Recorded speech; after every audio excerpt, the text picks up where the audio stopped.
PUKNING WAROL thorom tabiri bisingu James Sargu jamna taramrok chobong loina nai koknona khurum jari loina nang asigi PUKNING WAROL ge thorom asigi damai khogi number hangduk jari mangoina na nungti ge phongliba pauses singi headlines krate thona thamjari asigi hanwa phone phom de print column dogi matung da khwai digi yamdop oina hokkiba pung kun mari asida mi chama ga taratruk khak positive oikhi loina na national highway anida total ban hokre atwan abon mai gi tamthirba mi hat ke mayok to JC na sangsila pokhongjang gi sharuk ama oina ngasi ahing nong yai digi state ke lifeline oriba national highway anida total ban haukre abon mai mi hat ke chumba wail phanghalu haiba mafam kya da wakat mi famsu chathakre loinana tamenglong da operation makha chathari mathau tab machak sing watpana security personnel sing pungning hanta hale haiba pau ama pokna fam gi headlines de yauri loinana han boina minister biswajit na 33/11 gi gas insulated substation ama sanga kre loinana tourism world tourism day thorom pangthokre loktak pat ki lu pakoti lising amaga chahum yangkai kai thokna na ba ayaba leire hana lu khoina phangdok ki ba wafam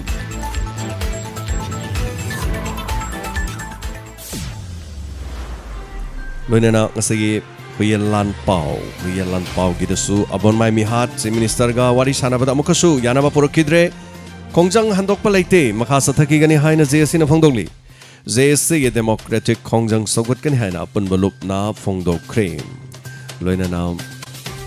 desam gi thomi manga yauna jail da nipan thajin kre hairi loinana Dr. Razo amasung miyoi ahum dagi interim bell absolute ohim kre haiba wafam loinana miyoi amalai khide mi chamaga kunga mapan na fagalak pagi oikhi apun bagi thabak tawrabadi abon mai gumna hat kani haibani haina amukona phongdokli abon mai hat ki bedu Nagaland da thonglam labadi mai thaduna talakani haina MNP amna phongdok ki wafam loinana Manipur gi ahanba GIS sanga kre haiba wafam ase South Korea da hui chaba thingba ki wafam haudorakli South Korea da hui amna pamna chana ba chinjak ama oibana hari mufam ase hui chaba thingna na bi wafam haudokre hari Yemen gi Mari province da yamna kanna khut thokna ba miyoi nifu ga mari lekhidre loinana Afghanistan da Taliban na koi kakba athingba thamkre hari loinana Greece ke Crete tata yamna kanna yuwa habagi thawong ama thokre maduna miyoi ama laikhidre haiba mapan gi pauda Myanmar gi military na air strike sing masagi praja sing mathak sathakre leiba kadugi mafam kaya da internet service fangan khidre haiba wafam sina Afghanistan da leiriba nupi sing gi dama klep kani tomina khak yengduna leiroi haiba wafam phongdokre loinana Lockdown komthok labayana Australia gi haribaliba se ani soba city da mafam se komthok bayana leiri haiba wafam se masigi mathangda sanale pakki paukse do sabon mai gi haksang se postmortem torgani haksang de lokiroi mahiroi lop singna lo makhutta pai bedona thabak toroi dobani oza puroi haiba gi damak desam gi thomi manga kaisum sang yokre haiba pawas ne headlines oidona phongli Kwairaman gi ima kai chel ahum phamba hokre gari gi atongman laptop pinanaba apel torukli loinana district manga da covid positive amata oirak khidre haiba wafam sega loinana abon mai gi mi hat ki mayok asida punama miyamna sugatli haiba wafam asini so masini ngasigi diamond radio na pungning gi warol gi mangoina na miyam dang asigi Thamjari wafam sing nungtigi tholiba pauche sing phongliba sing asida phongliba thodo wathok sing asida miyamda han boina khajidang thamjaba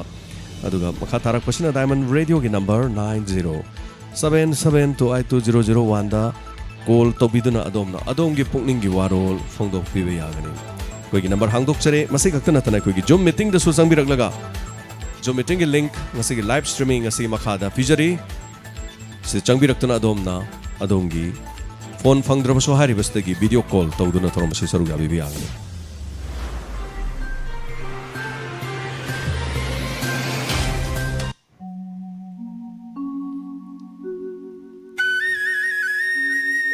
Nasigi thoramasi damak ekoi gi season nazari number 9077 282001 hangdokchari hariba number sida call tobirakna domna pungning warol phangdokpiu hapta asi manungda call phangkiba singna lepiraga phanghodaba singda khudongchaba piminasi yam toina call phangba sing toromasida kitang laptop piraga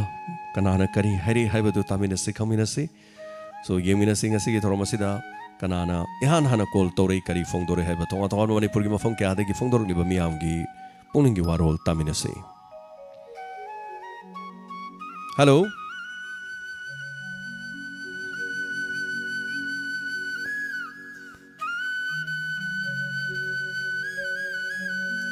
miyam gi call ngaizari asigi toromasigi laibok phaba ihan hamba caller du yeminasi wafam pukal ko matam du miyam no loiselak panga asigi pukhat ki wafam sing asida hongba chawba hariba miyoy duna call torki wafam duna asigi khwaidigi fazai haibana chingba aroi bada so habiro loinana aikoi gi number hangdok chare number sida call to biduna adom na dong gi puning gi warol phongdok piu hello atok pamdagi sorojini habi bormare hello mingalai phong habi se atok pamdagi sorojini habiyo kari habining wahik tabagi amta hangdaba wahik tabagi di akhoi gi wahik tabagi doctor amuk soidana laksakini adugi matam do ina torasi hauji di wahik di ina thudok khangjaba leite aduna athuba matam da agriculture gi akhoi gi doctor thoi lakna bohonari anirak subo ina han bagi lakre sina taba toba kare habining bolai bagi thank you so much torom se sorga birak pasagi dama duga chamjarba khungangi praja singh pangtok chariba thorom se karigi thorom no haiba phawba khangje taba sodum yauriban kaisu kaiba leite lomi sing no ji wahik tabagi khudong cha taba sodum thena ba yauri amore soidana maki akhangba doctor koi amohana purjarake miyamga wari sanandana madu season agada bahida langtana chingba punama miyamda hai kre khangan kre hello minga madilai from ibc hello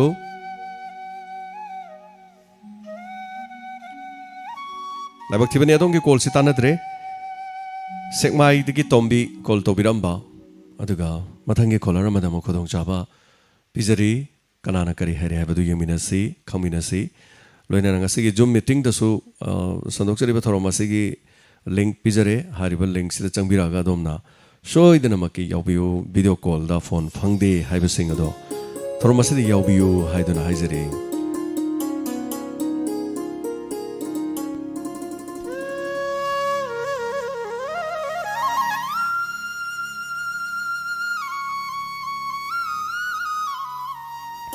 manda call to bire manda thaba number ama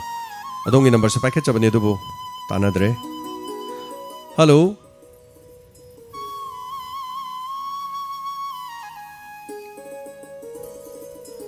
hello tabibra network no way bi ai ngasi si call se ama tanadre hello tajadre call to birak liba moirang them william adongi su call si tajadre so zoom meeting ki link makha da pizare me am hello mingalai phonga habi si ei khangabo pati le patgi kundra kwam mako habiyo kari habini ngi wapam wari za petak kan ai ya pam tung okatage habiyo kari wafam tambini habiyo khangabo ka sangai bongo taina pe takoi ki club ki ba phil la sobom le masida salji pe apun salba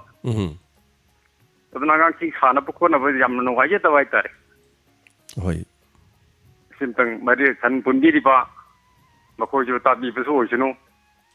simtang myam gi hagin ning bai tare hoi thagachari adubu tabiraga thabak oina pangthokpi ga doribra pangthoi doribra adu mayam punna club kumba kari gumma mayam tawraga akoi gi san pubiri ba mayam sinau sing meeting ama tawraga san gina punbam ama sanapam gina ama kari gumma do mainaga sin bibi yaba yeng bibi yai ko so thagachari habirakpa puning chingchen birakpa sigidama mathangi caller da khudong chaba mu bijari hello minga madali from ibc damal dirabo minga lai from ibc thabala on kai konolat habiyo kari habiningi kari wafam tambiningi ꯁꯥꯔ ꯑꯩ inspector ꯇꯌꯥꯏꯒꯨꯝ ꯇꯥꯕ ꯈꯣꯠꯄ ꯌꯥꯝꯅ ꯅꯨꯡꯉꯥꯏꯖꯩ ꯅꯍꯥꯟꯒꯤ ꯂꯤꯂꯥꯗꯨꯁꯨ ꯌꯥꯝ ꯐꯖꯩ ꯍꯥꯏꯖꯒꯦ ꯇꯧꯕꯅꯤ ꯌꯥꯝ ꯅꯨꯡꯉꯥꯏꯖꯩ ꯁꯟꯗꯣꯛꯆꯔꯤꯕ ꯊꯧꯔꯝ ꯅꯨꯡꯉꯥꯏꯅ ꯇꯥꯛꯄꯤꯕ ꯁꯤꯅ ꯂꯣꯏꯕꯤꯔꯕ꯭ꯔꯣ ꯈꯪꯅꯤꯡꯕꯗꯤ ꯌꯥꯝ ꯂꯩ ꯑꯗꯨꯒ ꯀꯥꯎꯊꯣꯛꯈꯔꯦ ꯊꯥꯒꯠꯆꯔꯤ ꯀꯩꯁꯨ ꯀꯥꯏꯕ ꯂꯩꯇꯦ ꯑꯣ ꯃꯇꯨꯡꯗ ꯑꯃꯨꯛ ꯇꯧꯖꯔꯛꯑꯒꯦ ꯍꯣꯏ ꯃꯌꯥꯝꯁꯦ ꯑꯗꯨꯝ ꯍꯣꯏ ꯌꯨꯝꯗ ꯂꯩꯕꯤꯔꯤꯕ ꯃꯌꯥꯝ ꯄꯨꯝꯅꯃꯛ ꯐꯣꯟ ꯇꯧꯕ ꯍꯩꯇꯕ ꯍꯥꯏꯕ ꯍꯩꯇꯕ ꯑꯗꯨꯕꯨ ꯁꯨꯝ ꯈꯔ ꯇꯧꯔꯛꯄꯗꯤ ꯁꯨꯝ ꯍꯩꯔꯛꯀꯗꯣꯏꯅꯤ ꯁꯨꯝ ꯉꯥꯡꯉꯛꯀꯗꯣꯏꯅꯤ ꯐꯣꯡꯗꯣꯛꯄ ꯍꯩꯔꯛꯀꯗꯣꯏꯅꯤ ꯐꯣꯡꯗꯣꯛꯄ ꯍꯩꯔꯛꯄ ꯄꯨꯛꯅꯤꯡꯒꯤ ꯋꯥꯔꯣꯜ ꯊꯝꯕ ꯍꯧꯔꯛꯄ ꯍꯥꯏꯁꯦ ꯐꯤꯗꯝ ꯑꯃ ꯂꯥꯛꯀꯗꯣꯏꯅꯤ ꯐꯤꯗꯝꯗꯨꯗꯒꯤ ꯈꯣꯡꯐꯝ ꯑꯃ ꯂꯥꯛꯀꯗꯣꯏꯅꯤ ꯈꯣꯡꯐꯝꯗꯨꯗꯒꯤ ꯃꯥꯏ ꯄꯥꯛꯄ ꯂꯥꯛꯀꯗꯣꯔꯤꯕꯅꯤ ꯁꯣ ꯍꯦꯜꯂꯣ ꯃꯤꯡ ꯑꯃꯗꯤ ꯂꯩꯐꯝ ꯍꯥꯏꯕꯤꯁꯤ Hello. Hello Phone to deliver sir I Kangabok Marangpali Likai dagi Suranjoy Saikom sir. ꯇꯔꯥꯝꯅꯣꯛꯆꯔꯤ ꯁꯨꯔꯟꯖꯣꯏ ꯀꯔꯤ ꯍꯥꯏꯕꯤꯅꯤꯡꯉꯤ Sir PUKNING WAROL da wafam ta phatcha ke tawuni sir. ꯍꯥꯏꯕꯤꯌꯨ Koigi hello book local je. Hojik se nong khaga tabasi da nga kato kasin je zum taw bai tare. ꯍꯥꯏꯕꯤꯁꯤ Maduda koi nga phabiri be chinau singna koi hek ꯐꯧꯗꯣ ꯍꯧꯖꯤꯛꯇꯤ ꯊꯔꯣ ꯄꯣꯝꯂꯛꯄ ꯎꯇꯣꯡ ꯆꯥꯎꯔꯛꯑꯕ ꯃꯇꯝꯅꯤꯅ ꯐꯧꯗꯣ ꯍꯪꯒꯥꯏꯕ ꯈꯣꯠꯀꯥꯏꯕ ꯍꯥꯏꯗꯤ ꯃꯔꯛꯇ ꯆꯪꯁꯤꯟꯕꯗꯣ ꯀꯌꯥ ꯅꯨꯡꯉꯥꯏꯖꯗꯕ ꯃꯗꯨ ꯑꯩꯈꯣꯏ ꯉꯥ ꯐꯥꯕꯤꯔꯤꯕ ꯏꯆꯤꯟ ꯏꯅꯥꯎꯁꯤꯡꯅ ꯃꯗꯨꯝꯇꯪ ꯇꯥꯕꯤꯔꯒꯗꯤ ꯃꯗꯨ ꯃꯌꯥꯝꯒꯤ ꯈꯟꯕꯤꯔꯒ ꯊꯥꯗꯣꯛꯄꯤꯅꯅꯕ ꯍꯥꯏꯗꯅ ꯉꯥ ꯐꯥꯕꯤꯔꯤꯕ ꯏꯆꯤꯟ ꯏꯅꯥꯎꯁꯤꯡꯗ ꯅꯣꯂꯨꯛꯆꯕꯒ ꯂꯣꯏꯅꯅ ꯗꯥꯏꯃꯟ ꯔꯦꯗꯤꯑꯣꯒꯤ ꯊꯣꯡꯗ ꯃꯌꯥꯝꯗ ꯍꯥꯏꯖꯔꯤ ꯍꯥꯏꯅ ꯐꯣꯟꯁꯦ ꯇꯧꯖꯔꯛꯄꯅꯤ ꯁꯥꯔ ꯊꯥꯒꯠꯆꯔꯤ ꯌꯥꯝ ꯅꯨꯡꯉꯥꯏꯖꯩ ꯍꯥꯏꯕꯤꯔꯤꯕ ꯋꯥꯐꯝ ꯑꯁꯤꯒꯤꯗꯃꯛ ꯉꯥ ꯐꯥꯕꯤꯔꯤꯕꯁꯤꯡꯅ ꯈꯔ ꯌꯦꯡꯕꯤꯔꯒ ꯃꯤꯒꯤ ꯂꯧꯗ ꯉꯥ ꯐꯥꯔꯤꯁꯤꯡꯁꯤꯒꯤ ꯍꯥꯏꯇꯥꯔꯦ ꯁꯣ ꯊꯦꯡꯛ ꯌꯨ ꯁꯣ ꯃꯆ ꯍꯥꯏꯕꯤꯔꯛꯄ ꯑꯗꯣꯝꯒꯤ ꯂꯧꯔꯛꯇ ꯉꯥ ꯐꯥꯕ ꯑꯁꯤꯁꯨ ꯃꯤꯒꯤ ꯐꯧꯗ ꯁꯣꯛꯍꯜꯂꯒꯗꯤ ꯅꯨꯡꯉꯥꯏꯕ ꯊꯕꯛ ꯅꯠꯇꯦ ꯍꯥꯏꯇꯥꯔꯦ ꯁꯣ ꯍꯜꯂꯣ ꯃꯤꯡꯒ ꯂꯩꯐꯝꯒ ꯍꯥꯏꯕꯤꯁꯤ ꯋꯥꯡꯈꯦꯝ ꯃꯈꯥ ꯂꯥꯛꯈ꯭ꯔꯦ ꯄꯨꯈ꯭ꯔꯤ ꯑꯆꯧꯕ ꯃꯄꯥꯟꯗꯒꯤ ꯅꯣꯡꯊꯣꯝꯕꯝ ꯁꯈꯤꯅꯦ ꯍꯥꯏꯕꯤꯁꯤ ꯀꯔꯤ ꯍꯥꯏꯕꯤꯅꯤꯡꯉꯤ ꯀꯔꯤ ꯋꯥꯐꯝ ꯊꯝꯕꯤꯅꯤꯡꯉꯤ ꯑꯗꯣ ꯏꯆꯥꯒꯤꯅꯦ ꯏꯟꯁꯄꯦꯛꯇꯔ ꯇꯌꯥꯗꯤ ꯌꯥꯝ ꯅꯨꯡꯉꯥꯏꯕꯀꯣ ꯍꯣꯏ ꯅꯍꯥꯟꯒꯤ ꯂꯤꯂꯥꯗꯣꯏꯁ ꯑꯗꯨ ꯏꯕꯨꯡꯉꯣ ꯏꯃꯥꯅ ꯀꯞꯄꯁꯤ ꯑꯗꯣ ꯏꯃꯥꯁꯨꯅꯦ ꯍꯌꯦꯡ ꯅꯣꯡꯃ ꯏꯆꯥꯒꯤ ꯁꯨꯇꯤ ꯂꯥꯛꯄ ꯃꯇꯝꯗ ꯑꯃꯨꯛꯇ ꯂꯥꯛꯀꯦꯅ ꯈꯜꯂꯤꯕꯀꯣ ꯑꯃꯨꯛꯇꯪꯗꯤ ꯏꯃꯥꯁꯨ ꯂꯥꯛꯀꯦꯅ ꯈꯜꯂꯤ ꯑꯃꯨꯛꯇꯪ ꯂꯥꯛꯀꯦ ꯑꯗꯨ ꯁꯤ ꯍꯥꯏꯔꯒ ꯑꯗꯨꯝ ꯂꯣꯏꯁꯜꯂꯒꯦ ꯌꯥꯝ ꯅꯨꯡꯉꯥꯏꯖꯩ ꯂꯥꯛꯄꯤꯌꯨ ꯁꯣꯏꯗꯅ ꯃꯌꯥꯝꯒꯤꯗꯃꯛꯇꯅꯤ ꯑꯩꯈꯣꯏꯅ ꯍꯣꯠꯅꯖꯔꯤꯕ ꯁꯣꯏꯗꯅ ꯂꯥꯛꯄꯤꯌꯨ ꯊꯦꯡꯛ ꯌꯨ ꯁꯣ ꯃꯆ ꯐꯣꯟꯁꯦ ꯑꯝꯇ ꯇꯧꯕꯗꯅꯦ ꯁꯨꯡꯆꯠ ꯆꯠꯇꯕ ꯁꯨꯡꯐꯪ ꯐꯪꯒꯗꯕ ꯑꯗꯣ ꯉꯁꯤꯗꯤ ꯐꯪꯉꯦ ꯌꯥꯝ ꯅꯨꯡꯉꯥꯏꯖꯩ ꯉꯁꯤꯗꯤ ꯐꯪꯉꯦ ꯏꯃꯥ ꯊꯧꯔꯝꯁꯦ ꯁꯔꯨꯛ ꯑꯝꯇꯪ ꯌꯥꯕꯤꯕ ꯂꯥꯛꯈꯤꯅꯤꯀꯣ ꯏꯆꯥꯅ ꯁꯨꯇꯤ ꯂꯥꯛꯑꯀꯥꯟꯗ ꯁꯣꯏꯗꯅ ꯂꯥꯛꯄꯤꯌꯨ ꯈꯧꯔꯥꯡꯅ ꯉꯥꯏꯖꯔꯝꯒꯦ ꯇꯌꯥꯗꯣ ꯑꯃꯔꯣꯝ ꯅꯨꯡꯁꯤꯕꯅꯦ ꯏꯃꯥꯗꯤ ꯅꯨꯡꯇꯤꯒꯤ ꯇꯥꯔꯤꯅꯤ ꯍꯣꯏ ꯏꯟꯁꯄꯦꯛꯇꯔ ꯇꯌꯥꯒꯤ ꯋꯥꯔꯤ ꯍꯥꯏꯇꯥꯔꯦ ꯄꯔꯤꯡ ꯆꯠꯊꯔꯤꯕ ꯋꯥꯔꯤ ꯁꯥꯡꯂꯕ ꯋꯥꯔꯤ ꯃꯌꯥꯝ ꯁꯦꯝꯒꯠꯆꯔꯤ ꯃꯌꯥꯝꯒꯤꯗꯃꯛ ꯍꯣꯏ ꯊꯥꯒꯠꯆꯔꯤ ꯊꯧꯔꯝꯁꯤꯗ ꯁꯔꯨꯛ ꯌꯥꯕꯤꯕ ꯑꯁꯤꯒꯤꯗꯃꯛ ꯃꯊꯪꯒꯤ ꯀꯣꯂꯔ ꯑꯃꯅ ꯑꯃꯨꯛ ꯀꯔꯤ ꯍꯥꯏꯔꯦꯕ ꯈꯪꯃꯤꯟꯅꯁꯤ The person you are speaking with phone ꯇꯧꯁꯟꯕꯤꯔꯦ ꯏꯕꯣꯕꯤꯁꯛ ꯏꯕꯥꯏ ꯏꯕꯣꯕꯤꯁꯛ ꯑꯗꯨꯒ ꯍꯣꯜ ꯊꯝꯖꯟꯕꯤꯈ꯭ꯔꯦ ꯏꯕꯣꯕꯤꯁꯛ thank you so much sir ꯏꯕꯣꯕꯤꯁꯛ ꯁꯣꯏꯕ ꯑꯣꯏꯔꯝꯕ ꯌꯥꯏ ꯁꯥꯔ ꯌꯥꯏꯔꯤꯄꯣꯛ ꯂꯩꯔꯣꯡꯊꯦꯝꯗꯒꯤ ꯑꯥꯔ ꯀꯦ ꯕꯣꯏꯅꯤ ꯁꯥꯔ ꯊꯥꯒꯠꯆꯔꯤ ꯁꯥꯔ ꯑꯥꯔ ꯀꯦ ꯕꯣꯏ ꯍꯥꯏꯕꯤꯁꯤ ꯁꯥꯔ ꯑꯩꯈꯣꯏꯒꯤ ꯍꯩꯔꯣꯛ ꯀꯦꯟꯗ꯭ꯔꯁꯤꯗ ꯍꯧꯖꯤꯛꯁꯤ ꯕꯣꯠ ꯑꯃ ꯌꯥꯝ ꯀꯟꯅ ꯈꯣꯡꯀꯠꯂꯛꯑꯦꯕꯀꯣ ꯁꯥꯔ ꯑꯗ ꯕꯣꯠ ꯍꯥꯏꯕ ꯑꯁꯤ ꯀꯨꯏꯗ꯭ꯔꯦ ꯑꯗꯨ ꯗꯤꯁꯦꯝꯕꯔꯒꯤ ꯁꯤꯒꯤ ꯃꯅꯨꯡꯗꯗꯤ ꯕꯣꯠ ꯀꯟꯇꯛꯁꯤ ꯂꯥꯛꯑꯅꯤ ꯑꯗ ꯃꯣꯏ ꯕꯣꯠ ꯈꯣꯝꯕ ꯃꯇꯝꯗ ꯍꯧꯖꯤꯛꯁꯤ ꯑꯩ ꯀꯦꯟꯗꯤꯗꯦꯠ ꯃꯤꯡ ꯄꯟꯖꯔꯔꯣꯏ ꯃꯣꯏꯅ ꯄꯩꯁꯥꯁꯤ ꯂꯥꯛ 10 20 ꯄꯤꯒꯦ ꯊꯕꯛ ꯍꯥꯞꯀꯦꯅ ꯈꯣꯝꯕ ꯍꯥꯏꯇꯥꯔꯦ ꯍꯧꯖꯤꯛꯁꯦ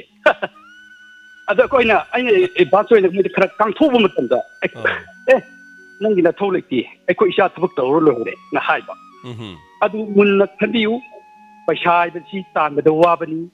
ꯂꯨꯄꯥ ꯂꯥꯛ 10 20 ꯍꯥꯏꯕꯁꯤ ꯃꯥꯅ ꯂꯧꯔ ꯍꯤꯡꯒꯣꯜ ꯑꯃꯗꯤ ꯌꯣꯟꯊꯣꯛꯀꯗꯣꯔꯤꯕꯅꯦꯕ ꯍꯧꯖꯤꯛꯁꯦ ꯑꯩꯅ ꯇꯥꯕꯗ ꯒꯣꯔꯃꯦꯟꯒꯤ ꯊꯕꯛꯉꯩꯁꯤ ꯀꯧꯕꯁꯨ ꯇꯥꯗꯦ ꯃꯁꯤ ꯊꯥꯖꯕꯤꯔꯨꯅꯨ ꯍꯥꯏꯕꯁꯤ ꯑꯩ ꯗꯥꯏꯃꯟꯒꯤ ꯔꯦꯗꯤꯑꯣꯗ ꯑꯩ ꯇꯧꯖꯔꯛꯄꯅꯤ ꯇꯥꯕ ꯑꯣꯏꯔꯒꯗꯤ ꯒ꯭ꯌꯥꯟ ꯂꯩꯕꯤꯌꯨ ꯍꯧꯖꯤꯛꯁꯤ ꯃꯤꯑꯣꯏꯕ ꯑꯩꯈꯣꯏꯁꯤ ꯂꯣꯏꯅ ꯁꯤꯡꯉꯕꯅꯤ ꯃꯣꯏꯒꯤ ꯋꯥꯀꯔꯅ ꯁꯦꯟ ꯄꯤꯒꯦꯅ ꯑꯗꯨꯒ ꯊꯕꯛ ꯍꯥꯞꯄꯤꯒꯦꯅ ꯍꯥꯏꯔꯤꯕꯗꯨ ꯊꯥꯖꯕꯤꯒꯅꯨ ꯍꯥꯏꯕꯁꯦ ꯃꯁꯤ ꯃꯈꯛꯇꯪ ꯑꯩ ꯍꯩꯔꯣꯛ ꯀꯦꯟꯗ꯭ꯔꯗ ꯂꯩꯔꯤꯕ ꯄ꯭ꯔꯖꯥ ꯈꯨꯗꯤꯡꯃꯛꯁꯤ ꯒ꯭ꯌꯥꯟ ꯇꯥꯕꯤꯔꯣ ꯍꯥꯏꯕꯁꯤꯃꯛꯇ ꯍꯩꯔꯣꯛ ꯀꯦꯟꯗ꯭ꯔ ꯈꯛꯇ ꯑꯩꯈꯣꯏꯒꯤ ꯃꯅꯤꯄꯨꯔ ꯄꯨꯝꯕꯗ ꯂꯩꯔꯤꯕ ꯄ꯭ꯔꯖꯥ ꯈꯨꯗꯤꯡꯃꯛ ꯂꯣꯏꯅ ꯒ꯭ꯌꯥꯟ ꯇꯥꯁꯤ ꯍꯥꯏꯕꯁꯤ ꯃꯁꯤ ꯊꯝꯖꯒꯦꯅ ꯁꯥ ꯇꯧꯖꯔꯛꯄꯅꯤ Thank you. Thagachari RK boy thorom se sarug yabiba adongi pungning ge warol thambiba sigidama. Nasigi sandokchariba thorom sida khwaidagi mayamna interest oiba puning chingsinbi yaba wafam thagalaiba mayam punamakse sidagi fajaba yauragadi madugi makak ama haitare so koina Facebook ta mo upload tawjage tangkak to haitare miyam khangnanaba so fajaba wafam sing thambiraksi hello ming amade leifam haibise ai cái này yang không được cái gì cái số người cũng taram lokchari sir haibiu kari ai cái puning người ba warung itu puning sege habise jopi ko pa ka tine badegi isin ka tawong ngamse waka ke emele ke tine badegi ejen ke nomini ke tine badegi emele ke manti ke tine badegi tikada ke nya tine badegi doctor ka pharmacy ke tine badegi paisa ka bota ke tine badegi sa makhoi khunung jap loi phangje ko la inna tai bumi ke tine badegi sogi khura de yong ngamse pi algo sa aru bota in hajin nisa yuga bota ke tine badegi libe services ka ki drak na ka tine badegi samaj se mang le ka tare adu adu bida sai ne hede badi takadaba 2022 asida angtokadeba election asida voter khudingna masam sagi rajni aduna apa mi chete vote hat bihana sa important jinsa. Thank you so much sir thagachari hani ali tene sir jab fazaba wafam ne aitare mathangi caller manam kari hai heba taminasi aduga hello mingalai fonga ibisi Danau Maibam, thank you so much. Call to Biramba. Pangbaga Tambikiba. Thagachari. Hani Haletana. Hello, Mingamadeli from IBC. Tawai Tawan Mini, I just. Aji, have you Matam Kuirabagitung the call to Birokpa from Suruga Birokpa? Have you? Tamasine, a Koye, Gomena, Koye, PMG, YG Makad, in Salon TJ. In Salon Tis Haramatung, Zilla Sandalam, the Mavam Lady, Makata, Pashasan, the Piratan. Masi Aragadi. Hari di misal ni silo ito na ba makata pa sa ating kaduki yung hybrid wafam din isang dirista. Thank you so much. Aji, puning jingsin birok pa. Bahut hi ko idre. Tauri se hai tare thamari si manungda. Ada punamak piram gadori bra kari to gadoi no. Yum gi sigama housing for all gi show hai tare ko. So thank you so much. Mathangi caller manam kari hari habdu yaminasi aduga YouTube live streaming delivery ba mi hoi chahunga kontra. Live to junction birokpa thagachari haninga leitana domodom gi comment phone phangdragasu jo meeting da saruga biro or comment da pibiro hello ming amadi live from habise hello sa jensu hana thagachari hello taram lokchari sar gi ming am ta khangjage live from ga tawdei ga sharam lai pam lo mya ri lamai boso taram lokchari habiu sa ai ama mutta sa da aswebo ngata haijege aina soijaba Sada nomo koya ga I komla po ke habun su puja kriya ke ke chukai de adu ai soja lakta gani sa ke chukai de adu ga wafam amata sa akoi gi yu thakpa nga pana sa ni si angau wona te nai hajani adu bu samai manung da khadi 90 IT atene logje sa adu ga sa akoi gi yu thawa matunga sa akoi gi imung da sangaga mai nupi angang da akoigi wa chauna ngange andagi sum khara apawa chage kaina tawo wakhan khara chu lewa sa habise ado chumna gi mamana ba mayam du thengna ba ngamda imung da khata laga kan ba kangbu umsu le aduga tasengna yu thakpasi padya sa aduga yu ai bi sa thakta ba mi di leita bra haina khale adu masai da pati ngata di haing da yu thakpa kangbu wan haga sa budina sa desa aduga ai samak su yu thakpa si sai de pake hanai tumsi gi jang ta yang gai kha khadu se ba sa ado masai da sai hajin badi yu thakpa ngata da phatta ba si tawon da yo khacha budina sa desa aduga ai ta seng na hai da sai yu thakpa si sa phatti adubu tau hai badi hajaroi aduga imung da toga nairage khorage haraga tawji khane sai ngasi je ai isadi wakhal je mai to to sai aduga sai wafam da sa habiyo akoi bhoti matang sa naksale sa yamna afaba mihusi pami adubu sa ꯑꯩꯈꯣꯏꯒꯤ ꯃꯐꯝ ꯈꯨꯗꯤꯡꯗ meeting ꯑꯗꯒꯤ ꯆꯥꯛꯆꯥ ꯍꯩꯖꯥꯟꯅꯕꯗ ꯈꯔꯗꯤ ꯁꯨꯝ ꯎꯖꯔꯦꯕ ꯁꯥꯔ ꯍꯣꯏ ꯍꯥꯏꯁꯤꯡꯁꯦ ꯄꯩꯁꯥ ꯉꯥꯛꯇꯅꯤ ꯑꯗꯨꯕꯨ ꯀꯗꯥꯗ ꯀꯔꯝꯍꯥꯏꯅ ꯇꯧꯒꯗꯕꯅꯣ ꯍꯥꯏꯕꯁꯤꯃꯗꯤ ꯁꯥꯔ ꯑꯩꯁꯨ ꯍꯥꯏꯐꯝꯗꯤ ꯈꯪꯖꯗꯦ ꯁꯥꯔ ꯊꯥꯒꯠꯆꯔꯤ ꯊꯧꯔꯝ ꯁꯔꯨꯛ ꯌꯥꯕꯤꯔꯛꯄ ꯀꯩꯁꯨ ꯀꯥꯏꯕ ꯂꯩꯇꯦ ꯍꯣꯏ ꯌꯨ ꯊꯛꯄꯒꯤ ꯃꯇꯥꯡꯗꯣ ꯍꯥꯏꯕꯤꯈ꯭ꯔꯦ ꯌꯨ ꯊꯛꯄ ꯈꯨꯗꯤꯡꯃꯛ ꯐꯠꯇꯕ ꯃꯤ ꯅꯠꯇꯦ ꯍꯣꯏ ꯌꯨ ꯊꯛꯑꯒ ꯀꯟꯇ꯭ꯔꯣꯜ ꯇꯧꯕ ꯉꯝꯗꯕ ꯑꯗꯨꯒ ꯉꯔꯥꯡꯁꯨ ꯌꯨꯒꯤ ꯍꯥꯏꯐꯦꯠ ꯆꯥꯎꯔꯥꯛ ꯍꯥꯏꯈ꯭ꯔꯦ ꯌꯨꯁꯤ ꯇꯣꯉꯥꯟꯕ ꯆꯤꯟꯖꯥꯛ ꯑꯃꯅꯦ ꯍꯥꯏꯇꯥꯔꯦ ꯁꯣ ꯀꯟꯇ꯭ꯔꯣꯜ ꯇꯧꯗ꯭ꯔꯒꯗꯤ ꯍꯤꯔꯝ ꯑꯁꯤ ꯌꯨ ꯊꯛꯄꯒꯤ ꯋꯥ ꯅꯠꯇꯦ ꯒꯥꯔꯤ ꯊꯧꯕꯗꯁꯨ ꯀꯟꯇ꯭ꯔꯣल ꯇꯧꯗ꯭ꯔꯗꯤ ꯐꯠꯇꯕ ꯑꯣꯏ ꯅꯣꯡꯃꯩ ꯄꯥꯏꯔꯒ ꯀꯟꯇ꯭ꯔꯣल ꯇꯧꯗ꯭ꯔꯗꯤ ꯐꯠꯇꯕ ꯑꯣꯏ ꯌꯨꯝꯗ ꯁꯨꯝ ꯂꯩꯔꯗꯤ ꯑꯩꯅ ꯄꯥꯏꯔꯤꯕ ꯊꯥꯡꯗꯣ ꯑꯗꯨꯅꯁꯨ ꯀꯟꯇ꯭ꯔꯣल ꯇꯧꯗ꯭ꯔꯗꯤ ꯐꯠꯇꯕ ꯑꯣꯏ ꯀꯔꯤꯝꯇ ꯄꯥꯏꯗ꯭ꯔꯁꯨ ꯑꯩꯒꯤ ꯆꯤꯟꯗꯨꯅ ꯀꯟꯇ꯭ꯔꯣल ꯇꯧꯗ꯭ꯔꯕꯗꯤ ꯑꯗꯨꯝ ꯆꯤꯟꯗꯒꯤ ꯍꯥꯏꯇꯥꯔꯦ ꯁꯤꯕ ꯌꯥꯕ ꯋꯥꯐꯝ ꯊꯣꯛꯄ ꯌꯥꯏ ꯏꯃꯨꯡꯗ ꯂꯩꯔꯤꯕ ꯃꯤꯄꯨꯝ ꯈꯨꯗꯤꯡꯃꯛ ꯌꯨ ꯊꯛꯇ꯭ꯔꯁꯨ ꯉꯥꯡꯅꯔꯤꯕ ꯈꯣꯠꯅꯔꯤꯕ ꯈꯟꯅ ꯆꯩꯅꯔꯛꯄꯁꯦ ꯆꯤꯟꯗꯒꯤ ꯂꯥꯛꯄ ꯉꯥꯛꯇꯅꯤ ꯆꯤꯟꯗꯨꯅꯕꯨ ꯀꯥꯡꯊꯣꯛꯅꯗ꯭ꯔꯗꯤ ꯀꯔꯤꯝ ꯂꯩꯔꯣꯏ ꯃꯥꯒꯤ ꯑꯅꯤꯡꯕ ꯑꯄꯥꯝꯕꯅꯤ ꯍꯥꯏꯗꯨꯅ ꯆꯤꯟꯅ ꯐꯣꯡꯗꯣꯔꯛꯄꯗꯒꯤ ꯆꯤꯟꯗꯨꯒꯤ ꯃꯊꯛꯇ ꯆꯤꯟꯅ ꯈꯨꯝꯃꯛꯑꯒ ꯆꯤꯟꯅ ꯑꯋꯥꯏ ꯎꯈꯨꯝ ꯇꯧꯅꯔꯀꯥꯟꯗ ꯈꯟꯅꯔꯛꯄꯗꯒꯤ ꯆꯤꯟꯒ ꯌꯥꯎꯅꯔꯛꯄꯗꯤ ꯈꯟꯅꯕ ꯑꯗꯨ ꯑꯣꯏꯔꯛꯏꯅꯦꯕ ꯑꯗꯨ ꯄꯨꯝꯅꯃꯛꯁꯦ ꯅꯤꯁꯥꯒꯤ ꯋꯥ ꯂꯩꯇꯦ ꯑꯃꯒꯤ ꯋꯥ ꯂꯩꯇꯦ ꯍꯦꯟꯖꯟꯕ ꯍꯥꯏꯕ ꯄꯣꯠꯁꯤꯗꯤ ꯍꯤꯔꯝ ꯈꯨꯗꯤꯡꯃꯛꯇ ꯑꯐꯕ ꯑꯝꯇ ꯂꯩꯇꯦ ꯊꯕꯛ ꯀꯟꯅ ꯍꯦꯟꯅ ꯀꯟꯅ ꯁꯨꯕꯗ ꯃꯥꯡꯖꯕ ꯇꯣꯡꯖꯕ ꯍꯦꯟꯅ ꯊꯕꯛꯇꯨ ꯂꯣꯏꯍꯧꯕꯒꯤꯗꯤ ꯐꯕꯗꯤ ꯂꯩ ꯏꯁꯥꯗ ꯃꯥꯡꯕ ꯂꯩꯒꯅꯤ ꯍꯦꯟꯖꯟꯕ ꯍꯥꯏꯕꯁꯤꯗꯤ ꯍꯤꯔꯝ ꯈꯨꯗꯤꯡꯃꯛꯇ ꯑꯃꯠꯇ ꯐꯠꯇꯦ ꯑꯗꯨꯅ ꯃꯗꯨꯒꯤ ꯃꯇꯥꯡꯗꯅꯤ ꯍꯥꯏꯇꯥꯔꯦ ꯁꯣ ꯊꯦꯡꯛ ꯌꯨ ꯁꯣ ꯃꯆ ꯍꯥꯏꯕꯤꯔꯤꯕ ꯀꯩꯁꯨ ꯀꯥꯏꯕ ꯂꯩꯇꯦ ꯑꯗꯨꯒ ꯀꯟꯇ꯭ꯔꯣꯜ ꯇꯧꯕꯤꯌꯨ ꯄꯨꯝꯅꯃꯛ ꯀꯟꯇ꯭ꯔꯣꯜꯒꯤ ꯃꯈꯥꯗ ꯂꯣꯏꯅ ꯂꯩꯕ ꯉꯥꯛꯇꯅꯦꯅ ꯍꯥꯏꯖꯒꯦ ꯁꯣ ꯊꯦꯡꯛ ꯌꯨ ꯁꯣ ꯃꯆ ꯊꯧꯔꯝ ꯁꯔꯨꯛ ꯌꯥꯕꯤꯕ ꯚꯣꯠꯀꯤ ꯋꯥꯁꯤꯗꯤ ꯑꯗꯨꯝ ꯚꯣꯠꯅꯤ ꯂꯝꯗꯝꯁꯤꯗꯗꯤ ꯚꯣꯠ ꯀꯅꯥꯅ ꯁꯦꯝꯗꯣꯛꯀꯗꯒꯦꯗꯤ ꯄ꯭ꯔꯖꯥ ꯃꯤꯌꯥꯝ ꯄꯨꯝꯅꯃꯛꯅ ꯁꯦꯝꯗꯣꯛꯀꯗꯕꯅꯤ ꯄ꯭ꯔꯖꯥꯅ ꯁꯦꯝꯗꯣꯛꯇ꯭ꯔꯤꯉꯩꯗꯤ ꯁꯨꯡꯌꯥ ꯌꯥꯔꯣꯏ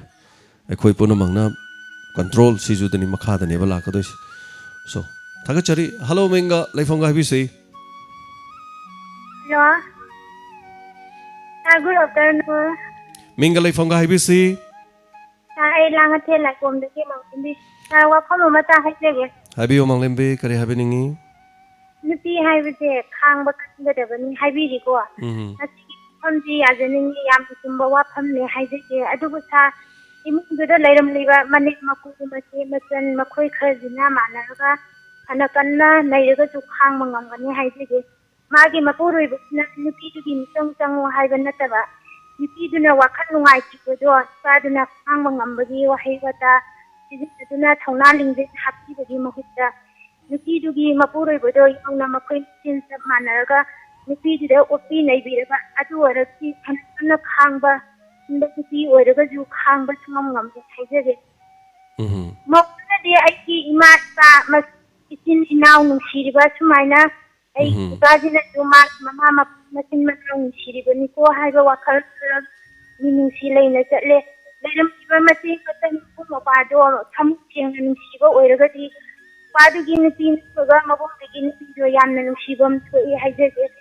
ꯑꯩꯈꯣꯏꯅ ꯑꯁꯨꯃꯥꯏꯅ ꯇꯧꯔꯒ ꯏꯆꯥꯁꯦ ꯅꯠꯇ꯭ꯔꯒ ꯏꯕꯨꯡ ꯏꯄ꯭ꯋꯥꯁꯦ ꯋꯥꯈꯜ ꯅꯨꯡꯉꯥꯏꯈꯤꯔꯣꯏꯀꯣ ꯃꯈꯣꯏꯁꯦ ꯃꯆꯥ ꯅꯠꯇ꯭ꯔꯒ ꯃꯄꯨ ꯃꯄꯥꯗꯣ ꯅꯨꯡꯁꯤꯕ ꯌꯧꯗꯕꯒꯤꯅꯤ ꯍꯥꯏꯖꯒꯦ ꯍꯥꯔꯗꯒꯤ ꯃꯣꯠꯁꯨ ꯇꯥꯛꯄꯤꯒꯦ ꯃꯥꯡꯂꯦꯝꯕꯤ ꯇꯣꯄꯤꯛꯁꯦ ꯅꯍꯥꯟꯃꯨꯛꯀꯤ ꯇꯣꯄꯤꯛꯇꯣ ꯍꯥꯏꯐꯦꯠ ꯃꯥꯟꯅꯩ ꯑꯗꯣ ꯃꯥꯡꯂꯦꯝꯕꯤ ꯑꯩ ꯋꯥꯗꯤ ꯏꯃꯨꯡꯗꯨꯗ ꯂꯩꯕ ꯅꯨꯄꯥꯅ ꯍꯟꯅ ꯌꯦꯡꯗ꯭ꯔꯦꯅ ꯑꯩ ꯀꯩꯁꯨ ꯑꯗꯨꯗ ꯌꯥꯝꯅ ꯇꯧꯍꯟꯖꯅꯤꯡꯗꯦ ꯍꯥꯏꯇꯥꯔꯦꯅꯦꯀꯣ ꯑꯩꯒꯤ ꯃꯣꯠꯇꯗꯤ ꯈꯥꯡꯕ ꯀꯟꯕ ꯍꯥꯏꯗꯤ ꯑꯗꯨꯝ ꯅꯪ ꯂꯥꯟꯗ꯭ꯔ ꯂꯣꯏꯔꯦꯅ ꯑꯩꯗꯤ ꯑꯗꯨꯝ ꯂꯩꯌꯦ ꯑꯗꯨꯝ ꯀꯩꯗꯧꯔꯨꯅꯤꯒꯦ ꯏꯅꯦꯝꯗꯣ ꯐꯠꯇ꯭ꯔꯦꯅ ꯈꯜꯂೋ ꯏꯅꯥꯎꯗꯨ ꯌꯨꯝꯗ ꯂꯩꯗꯣ ꯐꯠꯇ꯭ꯔꯦꯅ ꯈꯜꯂೋ ꯃꯣꯏꯅ ꯑꯣꯠꯂꯦꯅ ꯈꯜꯂೋ ꯃꯣꯏꯅ ꯑꯣꯠꯄꯗ ꯍꯦꯛꯇ ꯍꯥꯠꯄ ꯃꯈꯩ ꯑꯣꯠꯄꯗꯨꯗꯤ ꯀꯩꯁꯨ ꯑꯣꯠꯇꯧ ꯃꯥꯟꯗꯦ ꯑꯗꯨꯕꯨ ꯃꯗꯨ ꯄꯨꯝꯅꯃꯛꯇꯨ ꯌꯨꯝꯗꯨꯗ ꯂꯩꯔꯤꯕ ꯅꯨꯄꯥꯗꯨꯒꯤ ꯃꯈꯥ ꯄꯣꯜꯂꯤ ꯍꯥꯏꯕꯁꯦ ꯑꯗꯨꯝ ꯆꯨꯝꯃꯤ ꯑꯗꯨꯕꯨ ꯅꯨꯄꯥꯅ ꯂꯣꯏꯅ ꯅꯨꯄꯥ ꯊꯣꯛꯇꯕꯁꯨ ꯂꯩ ꯇꯨꯃꯤꯟꯅ ꯑꯗꯨꯝ ꯂꯩꯕ ꯌꯥꯎꯏ ꯏꯃꯨꯡꯒꯤ ꯔꯦꯁꯄꯣꯟꯁꯤꯕꯤꯂꯤꯇꯤ ꯂꯩꯇꯕ ꯌꯥꯎꯏ ꯄꯨꯝꯅꯃꯛꯁꯦ ꯑꯗꯣ ꯏꯃꯨꯡꯗꯨꯗ ꯑꯣꯠꯄ ꯅꯩꯕꯁꯤ ꯌꯦꯁ ꯏꯃꯨꯡ ꯑꯃꯒ ꯑꯃꯒ ꯃꯥꯟꯅꯗꯕ ꯌꯥꯎꯏ ꯅꯨꯄꯤꯗꯨ ꯄꯥꯝꯗꯕꯒꯤ ꯄꯥꯝꯖꯗꯕꯒꯤ ꯇꯧꯕꯁꯨ ꯌꯥꯎꯏ ꯑꯗꯨꯒꯤ ꯋꯥ ꯅꯠꯇꯦ ꯅꯨꯄꯤꯗꯤ ꯅꯨꯄꯤ ꯑꯍꯨꯝꯈꯛ ꯂꯩꯕꯗꯅꯦ ꯑꯅꯤ ꯃꯥꯟꯅꯈ꯭ꯔ ꯂꯣꯏꯔꯦ ꯑꯃ ꯑꯗꯨꯝ ꯏꯟꯊꯣꯛꯑ ꯊꯝꯃ ꯂꯣꯏꯔꯦ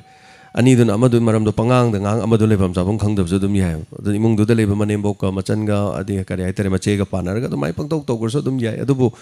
ꯑꯩꯒꯤ ꯃꯣꯠꯇꯗꯤꯅꯦ ꯐꯅ ꯇꯧꯅꯤꯡ ꯇꯧꯖꯁꯅꯨ ꯑꯍꯜ ꯂꯃꯟꯅ ꯍꯥꯏꯕ ꯄꯥꯔꯣ ꯑꯃꯈꯛ ꯏꯔꯣꯏ ꯂꯣꯏꯕꯗ ꯂꯩꯌꯦꯕ ꯎꯒꯤ ꯎꯈꯥ ꯊꯥꯔꯒ ꯄꯠꯄꯩ ꯋꯥꯅꯤ ꯃꯤ ꯃꯈꯥ ꯊꯥꯕꯗꯤ ꯄꯠꯇꯦꯅ ꯑꯩꯗꯤ ꯑꯗꯨꯝ ꯆꯨꯝꯅ ꯑꯗꯨꯝ ꯇꯧꯍꯟꯅꯤꯡꯉꯦ ꯑꯩꯗꯤ ꯑꯗꯨꯗꯩꯗ ꯑꯣꯟꯁꯤꯜꯂꯒ ꯃꯇꯝ ꯃꯥꯡꯍꯟꯖꯅꯤꯡꯗꯦ ꯑꯩꯒꯤ ꯑꯐꯕ ꯊꯕꯛ ꯑꯃꯗ ꯑꯗꯨꯝ ꯇꯧꯍꯟꯅꯤꯡꯉꯦ ꯃꯥꯏ ꯄꯥꯛꯄ ꯑꯃꯗ ꯑꯣꯟꯁꯤꯜꯂꯒꯅꯦ ꯃꯈꯣꯏꯅ ꯋꯥꯔꯛꯄ ꯃꯇꯝ ꯑꯃꯗ ꯑꯗꯣꯝꯅ ꯃꯇꯦꯡ ꯑꯗꯨꯝ ꯄꯥꯡꯕꯤꯌꯨ ꯆꯪꯁꯤꯜꯂ ꯃꯈꯣꯡ ꯃꯈꯨꯠ ꯍꯥꯝꯗꯣꯛꯄꯤꯌꯨ ꯑꯗꯨꯝ ꯇꯧꯕꯤꯌꯨ ꯑꯗꯨꯗ ꯈꯣꯡꯄꯥꯡ ꯀꯥꯎꯊꯣꯔꯛꯑꯦꯗꯅ ꯑꯗꯨꯝ ꯇꯧꯁꯟꯕꯤꯌꯨ ꯀꯩꯝ ꯀꯥꯏꯕ ꯂꯩꯇꯦꯕ ꯑꯗꯣꯝꯗ ꯀꯩꯝ ꯃꯥꯡꯗꯧ ꯂꯩꯇꯦ ꯑꯗꯣꯝꯒꯤ ꯁꯛ ꯊꯤꯔꯛꯀꯗꯕ ꯂꯩꯇꯦ ꯑꯗꯣꯝꯒꯤ ꯁꯦꯟ ꯍꯟꯊꯒꯗꯕ ꯂꯩꯇꯦ ꯇꯧꯐꯝ ꯊꯣꯛꯄ ꯑꯗꯨꯝ ꯇꯧꯕꯤꯕ ꯑꯗꯣꯝꯕꯨ ꯅꯨꯡꯁꯤꯗ꯭ꯔꯤꯗꯣ ꯑꯗꯣꯝꯒꯤ ꯑꯁꯣꯏꯕ ꯑꯃ ꯁꯣꯏ ꯂꯩꯔꯝꯕ ꯌꯥꯏꯑꯕ ꯂꯩꯔꯝꯗꯕꯁꯨ ꯌꯥꯏ ꯃꯣꯏꯅ ꯅꯨꯡꯁꯤꯔꯣꯏ ꯅꯨꯡꯁꯤꯗꯕ ꯑꯣꯏꯔꯝꯕꯁꯨ ꯌꯥꯏꯑꯕ ꯀꯔꯤꯝꯇ ꯀꯥꯏꯕ ꯂꯩꯇꯦ ꯑꯗꯣꯝ ꯃꯥꯡꯒꯗꯕ ꯂꯩꯇꯦ ꯄꯨꯟꯁꯤ ꯃꯥꯡꯒꯗꯕ ꯇꯠꯀꯗꯕ ꯁꯨꯡꯂꯩ ꯂꯩꯇꯦ ꯍꯥꯏꯅꯕ ꯂꯩ ꯌꯦꯛꯅꯕꯗꯤ ꯈꯨꯠꯅ ꯊꯥꯔ ꯐꯨꯒꯅꯣꯅ ꯃꯥꯒꯤ ꯊꯕꯛꯇꯣ ꯃꯥꯒꯤ ꯃꯇꯦꯡ ꯄꯥꯡꯀꯥꯟꯗ ꯑꯐꯕ ꯊꯕꯛ ꯑꯃꯅ ꯃꯉꯣꯟꯗ ꯎꯠꯂꯒ ꯃꯥꯕꯨ ꯃꯥꯏꯊꯤꯕ ꯄꯤꯅꯕ ꯍꯣꯠꯅꯕꯤꯌꯨ ꯊꯃꯣꯏꯁꯤ ꯑꯣꯏꯅ ꯇꯧꯅꯕ ꯍꯣꯠꯅꯕꯤꯌꯨ ꯍꯥꯏꯕ ꯑꯃ ꯂꯩ ꯑꯗꯨꯅ ꯌꯦꯛꯅꯕꯗꯤ ꯍꯧꯖꯤꯛ ꯑꯩꯈꯣꯏ ꯅꯣꯡꯃꯩ ꯀꯥꯞꯄꯦ ꯅꯣꯡꯃꯩ ꯀꯥꯞꯇꯧ ꯅꯠꯇꯦ ꯊꯥꯡꯗꯤ ꯊꯥꯡꯅ ꯏꯒꯤ ꯂꯃꯟꯗꯤ ꯏꯅ ꯒꯥꯏꯗꯣ ꯃꯗꯨ ꯇꯧꯕ ꯌꯥꯗꯦ ꯑꯗꯣ ꯁꯣꯏꯗꯅ ꯀꯩꯅꯣꯝꯗꯤ ꯂꯩꯔꯝꯗꯣꯏꯅꯤ ꯑꯆꯨꯝ ꯑꯔꯥꯟ ꯃꯗꯨꯒꯤ ꯕꯤꯆꯥꯔꯗꯣ ꯌꯥꯝ ꯂꯨꯕ ꯕꯤꯆꯥꯔ ꯑꯃꯅꯤ ꯍꯥꯏꯇꯥꯔꯦ ꯁꯣ ꯇꯦꯟꯁꯟꯖꯒꯤ ꯃꯪꯂꯦꯝꯕꯤ ꯑꯗꯨꯅ ꯐꯦꯃꯤꯂꯤ ꯃꯦꯇꯔꯁꯤꯡꯁꯤꯗꯤ ꯑꯗꯨꯝ ꯊꯣꯛꯏ ꯑꯗꯨꯅ ꯑꯩꯈꯣꯏꯗꯤ ꯖꯣꯏꯟ ꯐꯦꯃꯤꯂꯤꯗ ꯑꯌꯥꯝꯕ ꯂꯩꯕ ꯉꯥꯛꯇꯅꯤꯅ ꯖꯣꯏꯟ ꯐꯦꯃꯤꯂꯤꯗꯗꯤ ꯌꯥꯝ ꯅꯨꯡꯁꯤꯅꯅ ꯂꯩꯕ ꯍꯥꯏꯁꯦ ꯌꯥꯝ ꯈꯔ ꯑꯗꯨꯝ ꯇꯥꯡꯅꯗꯤ ꯊꯣꯛꯏ ꯑꯗꯨꯕꯨ ꯂꯩꯔꯤꯕ ꯃꯤ ꯈꯨꯗꯤꯡꯃꯛꯁꯤꯡꯗꯣ ꯌꯥꯝ ꯁꯦꯡꯅ ꯍꯥꯏꯔꯀꯥꯟꯗ ꯂꯥꯏꯔꯤꯛ ꯂꯥꯏꯁꯨꯒꯤ ꯃꯉꯥꯜ ꯂꯩꯕ ꯑꯗꯨꯒ ꯂꯥꯏꯔꯤꯛ ꯂꯥꯏꯁꯨ ꯃꯉꯥꯜ ꯂꯩꯇ꯭ꯔꯁꯨꯅꯦ ꯃꯕꯨꯛ ꯆꯦꯟ ꯌꯥꯝꯅ ꯁꯦꯡꯕ ꯃꯕꯨꯛ ꯆꯦꯟ ꯏꯪ ꯇꯞꯄ ꯌꯥꯝ ꯐꯕ ꯁꯤꯒꯨꯝꯕꯁꯦ ꯑꯗꯨꯝ ꯆꯪꯉꯦꯕ ꯄꯦꯟꯊꯣꯛꯄ ꯍꯩꯕ ꯈꯔ ꯑꯗꯨꯝ ꯆꯪꯉꯦ ꯍꯥꯏꯇꯥꯔꯦ ꯑꯩꯒꯤ ꯃꯣꯠꯅꯤ ꯃꯁꯤ ꯂꯥꯜꯂꯝꯕꯁꯨ ꯌꯥꯏ ꯑꯩ ꯈꯛꯇꯒꯤ ꯑꯣꯏꯕ ꯃꯣꯠꯇꯗꯤ ꯑꯗꯨꯃꯥꯏꯅ ꯍꯥꯏꯖꯒꯦ ꯑꯗꯨꯒ ꯍꯦꯜꯂꯣ ꯃꯤꯡ ꯑꯃꯗꯤ ꯂꯩꯐꯝ ꯍꯥꯏꯕꯤꯁꯦ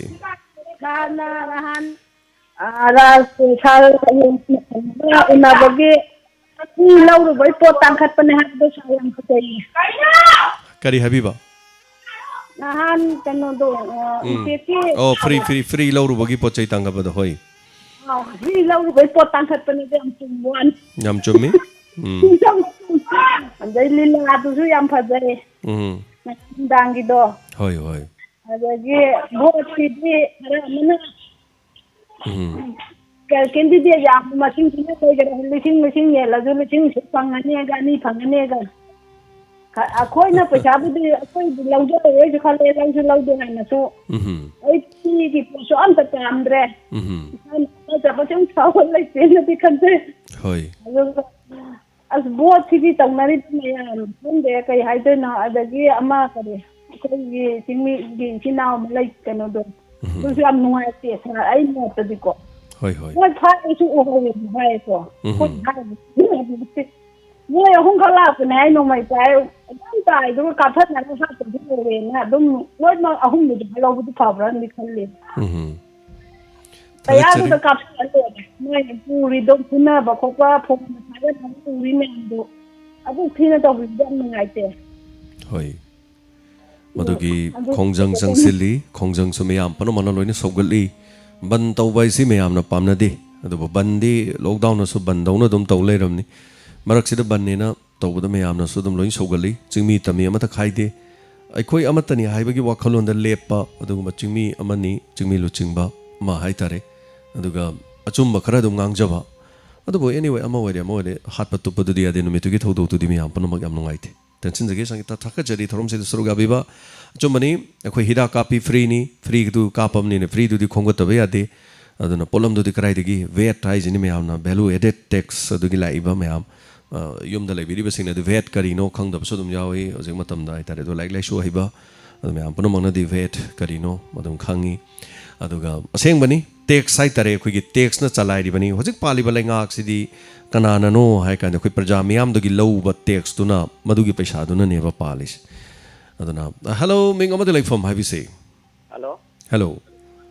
ꯁꯥꯔ ꯇꯔꯥꯝꯅꯣꯛꯆꯔꯤ ꯃꯤꯡꯒ ꯂꯩꯐꯝꯒ ꯍꯥꯏꯕꯤꯁꯤ ꯂꯐꯨꯄꯥꯠꯇꯒꯤ ꯔꯥꯝꯖꯣꯏ ꯍꯥꯏꯕꯤꯌꯨ ꯀꯔꯤ ꯍꯥꯏꯕꯤꯅꯤꯡ ꯀꯩꯅꯣꯝꯇ ꯍꯥꯏꯖꯒꯦ ꯇꯧꯕ ꯍꯥꯏꯕꯤꯁꯤ ꯑꯩꯈꯣꯏꯒꯤ ꯏꯁꯩꯒꯤ ꯁꯦꯗꯨꯜꯁꯦ ꯇꯥꯏꯃꯤꯡ ꯈꯔ ꯀꯛꯊꯔꯒꯀꯣ ꯑꯍꯜ ꯂꯃꯟꯁꯨ ꯄꯣꯊꯥꯕ ꯌꯥꯕ ꯅꯍꯥꯁꯨ ꯍꯦꯛ ꯅꯣꯛꯄ ꯌꯥꯕ ꯅꯣꯛꯄꯗꯤ ꯁꯦꯟꯁꯦ ꯈꯤꯇꯪ ꯑꯣꯖꯥꯒꯤꯗ ꯀꯟꯇꯦꯛ ꯂꯥꯏꯟꯁꯦ ꯂꯧꯕꯤꯕ ꯌꯥꯕ꯭ꯔꯥ ꯃꯗꯨ ꯌꯥꯗꯇꯣꯏꯅꯤ ꯃꯗꯨꯒꯤ ꯃꯔꯝ ꯌꯥꯝ ꯂꯩ ꯊꯕꯛꯁꯦ ꯆꯤꯟꯅ ꯍꯥꯏꯕꯗꯤ ꯌꯥꯝ ꯂꯥꯏꯕ ꯑꯣꯖꯥꯀꯣ ꯊꯕꯛꯁꯤ ꯌꯥꯗꯕ ꯑꯊꯤꯡꯕ ꯂꯩꯕ ꯑꯗꯨꯅꯅꯤ ꯉꯥꯛꯄꯤꯒꯅꯤꯀꯣ ꯑꯗꯨꯒ ꯃꯍꯥꯚꯥꯔꯠ ꯊꯥꯖꯕꯗꯨꯅꯤ ꯃꯌꯥꯝ ꯃꯍꯥꯚꯥꯔꯠ ꯂꯨꯄꯥ 50,000 ꯊꯤꯔꯤꯗꯨ ꯏꯄꯣꯝ ꯊꯥꯔꯤꯗꯨ ꯄꯩꯁꯥꯅꯤ ꯂꯣꯏ ꯄꯩꯁꯥ ꯉꯥꯛꯇꯅꯤ ꯑꯗꯨꯅ ꯑꯗꯨꯝ ꯍꯣꯠꯅꯖꯔꯛꯀே ꯊꯥꯕ ꯌꯥꯕ ꯃꯇꯝ ꯇꯧꯕ ꯌꯥꯕ ꯃꯇꯝ ꯑꯗꯨꯅ ꯑꯩꯈꯣꯏ ꯁꯨꯝ ꯍꯣꯠꯅꯖꯔꯛꯀꯦ ꯑꯗꯨꯒ ꯍꯦꯛꯇꯃꯛ ꯑꯩꯈꯣꯏꯒꯤ ꯃꯤꯅ ꯍꯥꯏꯔꯛꯑꯦ ꯁꯤꯃ ꯅꯨꯡꯉꯥꯏꯅꯤ ꯀꯥꯏꯅ ꯇꯥꯞ ꯄꯥꯏꯔ ꯄꯪꯊꯥ ꯊꯥ ꯌꯥꯗꯦ ꯃꯁꯤ ꯀꯩꯅꯣ ꯍꯥꯏ ꯀꯥꯟꯗ ꯍꯧꯖꯤꯛ ꯗꯥꯏꯃꯟꯅ ꯐꯤꯕꯝ ꯑꯃꯗ ꯂꯥꯛꯄ ꯑꯗꯨꯒ ꯃꯗꯨꯒꯤ ꯃꯄꯨ ꯑꯃꯃꯝ ꯂꯩꯕꯅꯤꯅ ꯑꯌꯥꯕ ꯂꯧꯕ ꯆꯪꯉꯤ ꯊꯥꯒꯦ ꯍꯥꯏꯕ ꯆꯪꯉꯤ ꯇꯦꯛꯁ ꯊꯤꯕ ꯆꯪꯉꯤ ꯑꯩꯈꯣꯏ ꯇꯣꯂꯣꯞ ꯐꯪꯗꯦ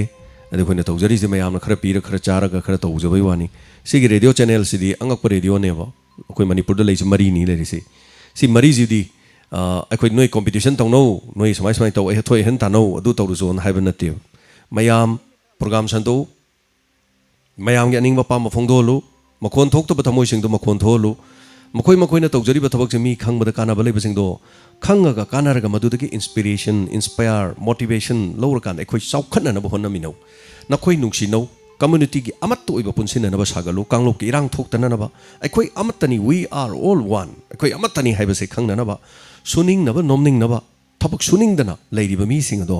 ꯁꯨꯅꯤꯡꯅꯕ ꯅꯣꯝꯅꯤꯡꯅꯕ ꯊꯥꯒꯤ ꯄꯩꯁꯥ ꯈꯔ ꯊꯣꯛꯅꯅꯕ motivational mana masing thabda kari tawba yai doctor amana se la mateng pangaba ade khoi matu tawgada bane leite kana gumna doctor khangedana asmasi doctor jai pujarake he ta mateng pangchan biraba kaisum to kai leite mayam la edana mayam no se ta thorom toksalaba madu yabadu bu community radio koi aduna mayam na karum kanda comparison tawba yawi madudi all india radio da du sandokre all india radio gi du gumam taw impact tv da mim unakre noise du unau ISTV da mim unakre noise du tawro sumai tawba yawi so khoi du tawba yadi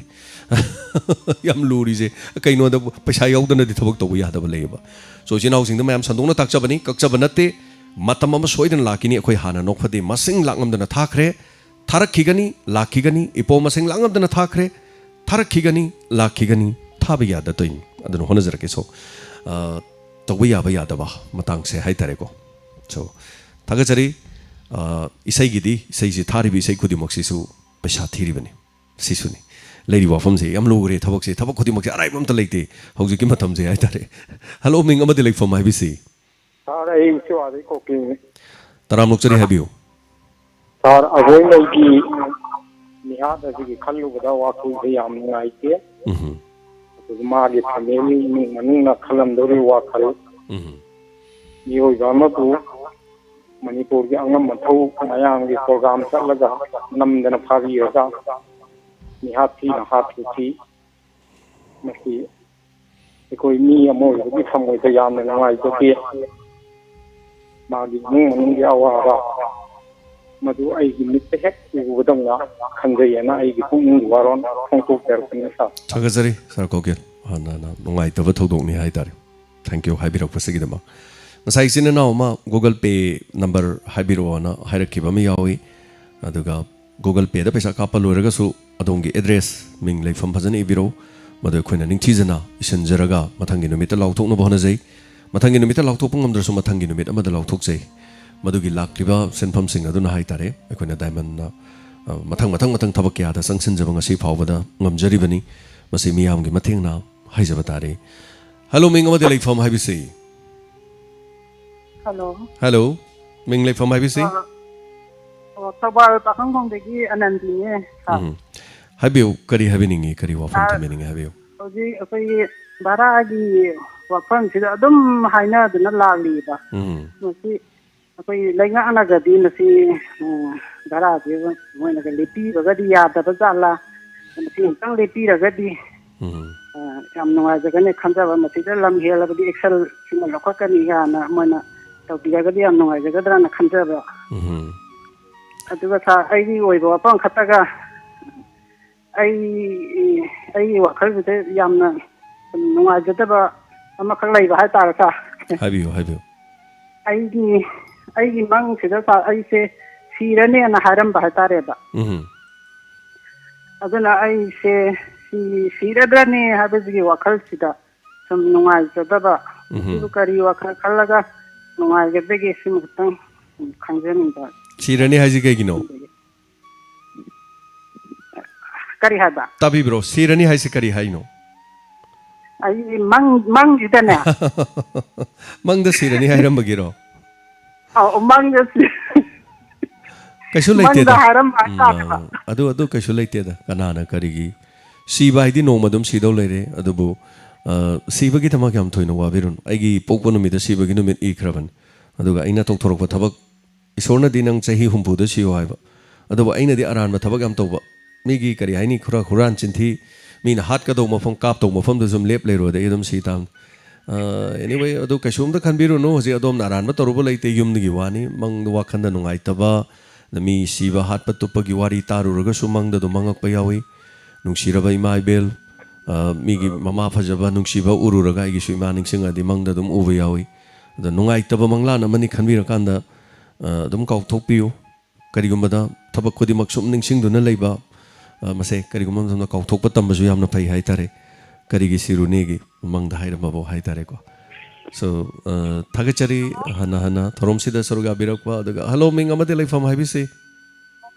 hello ai lamjindagi rahani khar haibiu kari habiningi sanahan thandoki balila yam phajaba adiga ai phone da haija Thagachari mijeng amage pankhai lila asi phajai ne ayam baloi haibira e aduga yam nungai jai habiu atai kari leibiri ꯊꯧꯁꯤꯡꯁꯦ ꯑꯩꯅ ꯆꯥꯖꯩ ꯑꯗꯣ ꯍꯥꯏꯗꯤ ꯐꯖꯗꯦ ꯍꯥꯏꯕ ꯂꯣꯏꯅ ꯐꯖꯕ ꯉꯥꯏ ꯑꯗ ꯑꯩ ꯄꯣꯠꯇ ꯐꯣꯟꯗꯣ ꯌꯥꯝ ꯍꯥꯏꯖꯅꯤꯡꯕ ꯑꯗꯨꯗꯤ ꯍꯣꯏ ꯍꯣꯏ ꯊꯦꯡꯛ ꯌꯨ ꯁꯣ ꯃꯆ ꯊꯧꯔꯝꯁꯦ ꯁꯔꯨꯛ ꯌꯥꯕꯤꯕ ꯅꯍꯥꯟꯒꯤ ꯑꯌꯥꯝꯕ ꯂꯤꯂꯥ ꯐꯖꯩꯅ ꯂꯣꯏꯅ ꯇꯥꯛꯄꯤꯔꯛꯑꯦ ꯑꯩꯈꯣꯏꯒꯤꯁꯨ ꯌꯥꯝ ꯅꯨꯡꯉꯥꯏꯖꯕ ꯐꯥꯎꯏ ꯑꯩꯈꯣꯏꯅ ꯄꯨꯊꯣꯛꯆꯕ ꯂꯤꯂꯥ ꯑꯃ ꯐꯖꯩ ꯍꯥꯏꯅ ꯇꯥꯛꯄꯤꯔꯛꯄ ꯑꯩꯈꯣꯏꯒꯤꯗꯤ ꯂꯥꯏꯕꯛ ꯐꯕꯅꯤ ꯑꯗꯨꯒ ꯏꯕꯤꯔꯤꯕ ꯑꯣꯖꯥ ꯑꯆꯧ ꯌꯨꯝꯅꯥꯝ ꯁꯣ ꯍꯟꯅ ꯊꯥꯒꯠꯆꯔꯤ ꯍꯞꯇꯥ ꯑꯁꯤꯗ ꯀꯣꯜ ꯐꯪꯈꯤꯕꯁꯤꯡꯗꯤ ꯈꯤꯇꯪ ꯂꯦꯞꯄꯤꯌꯨ ꯍꯥꯏꯅ ꯅꯣꯜꯂꯛꯆꯔꯤ ꯑꯗꯨꯒ ꯍꯞꯇꯥ ꯑꯁꯤꯗ ꯀꯣꯜ ꯐꯪꯕ ꯌꯥꯝ ꯌꯥꯎꯔꯛꯏ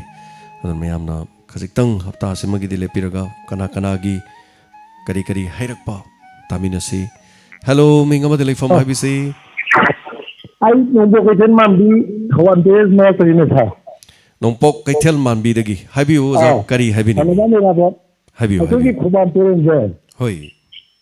ꯉꯍꯥꯟꯋꯥꯏꯗꯒꯤ ꯊꯤꯡꯗꯨꯅ ꯊꯝꯕꯗ ꯌꯥꯝ ꯆꯥꯎꯈꯠꯂ ꯂꯩꯕ ꯑꯗꯨꯗ ꯑꯄꯨꯝ ꯑꯁꯥꯁꯦ ꯄꯟꯁꯦ ꯂꯣꯏ ꯊꯥꯗꯔꯛꯑꯕ ꯑꯄꯨꯝ ꯑꯁꯥꯁꯨ ꯂꯣꯏ ꯊꯥꯗꯔꯛꯑꯕ ꯀꯩꯅꯣꯒꯤ ꯏꯁꯤꯡꯁꯦ ꯐꯠꯇꯕ ꯌꯥꯗꯕꯁꯦ ꯑꯃꯨꯛꯇꯪ ꯊꯥꯗꯣꯛꯈꯤꯅꯕ ꯍꯥꯏꯅ ꯃꯔꯤ ꯂꯩꯅꯕ ꯍꯥꯏꯖꯅꯤꯡꯕ ꯑꯩꯒꯤ ꯄꯨꯛꯅꯤꯡ ꯋꯥꯍꯪꯁꯦ ꯊꯥꯒꯠꯆꯔꯤ ꯑꯣꯖꯥ ꯍꯥꯏꯕꯤꯔꯛꯄ ꯈꯨꯒꯥ ꯗꯥꯝꯒꯤ ꯍꯧꯖꯤꯛ ꯂꯩꯔꯤꯕ ꯏꯁꯤꯡꯁꯤꯗ ꯐꯠꯇ ꯍꯥꯎꯊꯤꯁꯨ ꯑꯇꯩꯁꯨ ꯂꯣꯏꯅ ꯊꯥꯗꯔꯛꯑꯦꯅ ꯍꯥꯏꯕ ꯄꯥꯎ ꯑꯃꯁꯨ ꯇꯝꯕꯤꯔꯦ ꯁꯤꯅ ꯂꯣꯏꯕꯤꯔꯕ꯭ꯔꯣ ꯑꯣꯖꯥ ꯑꯇꯩ ꯀꯔꯤ ꯍꯥꯏꯕꯤꯅꯤꯡꯕ ꯂꯩꯕꯤꯔꯤ ꯑꯣ ꯑꯗꯨꯒ ꯌꯥꯝ ꯊꯣꯏꯗꯣꯛꯄ ꯂꯩꯕꯁꯤ ꯑꯗꯨꯝ ꯃꯔꯤ ꯂꯩꯕ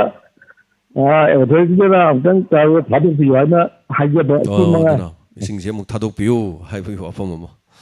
ꯁꯣ ꯊꯥꯒꯠꯆꯔꯤ ꯏꯁꯤꯡ ꯂꯩꯕ ꯀꯥꯟꯗ ꯌꯥꯝꯅ ꯂꯩꯕ ꯂꯩꯇ꯭ꯔꯀꯥꯟꯗ ꯁꯨꯡꯂꯩ ꯂꯩꯇꯕ ꯂꯝꯗꯝ ꯑꯃꯅꯤ ꯍꯥꯏꯇꯥꯔꯦ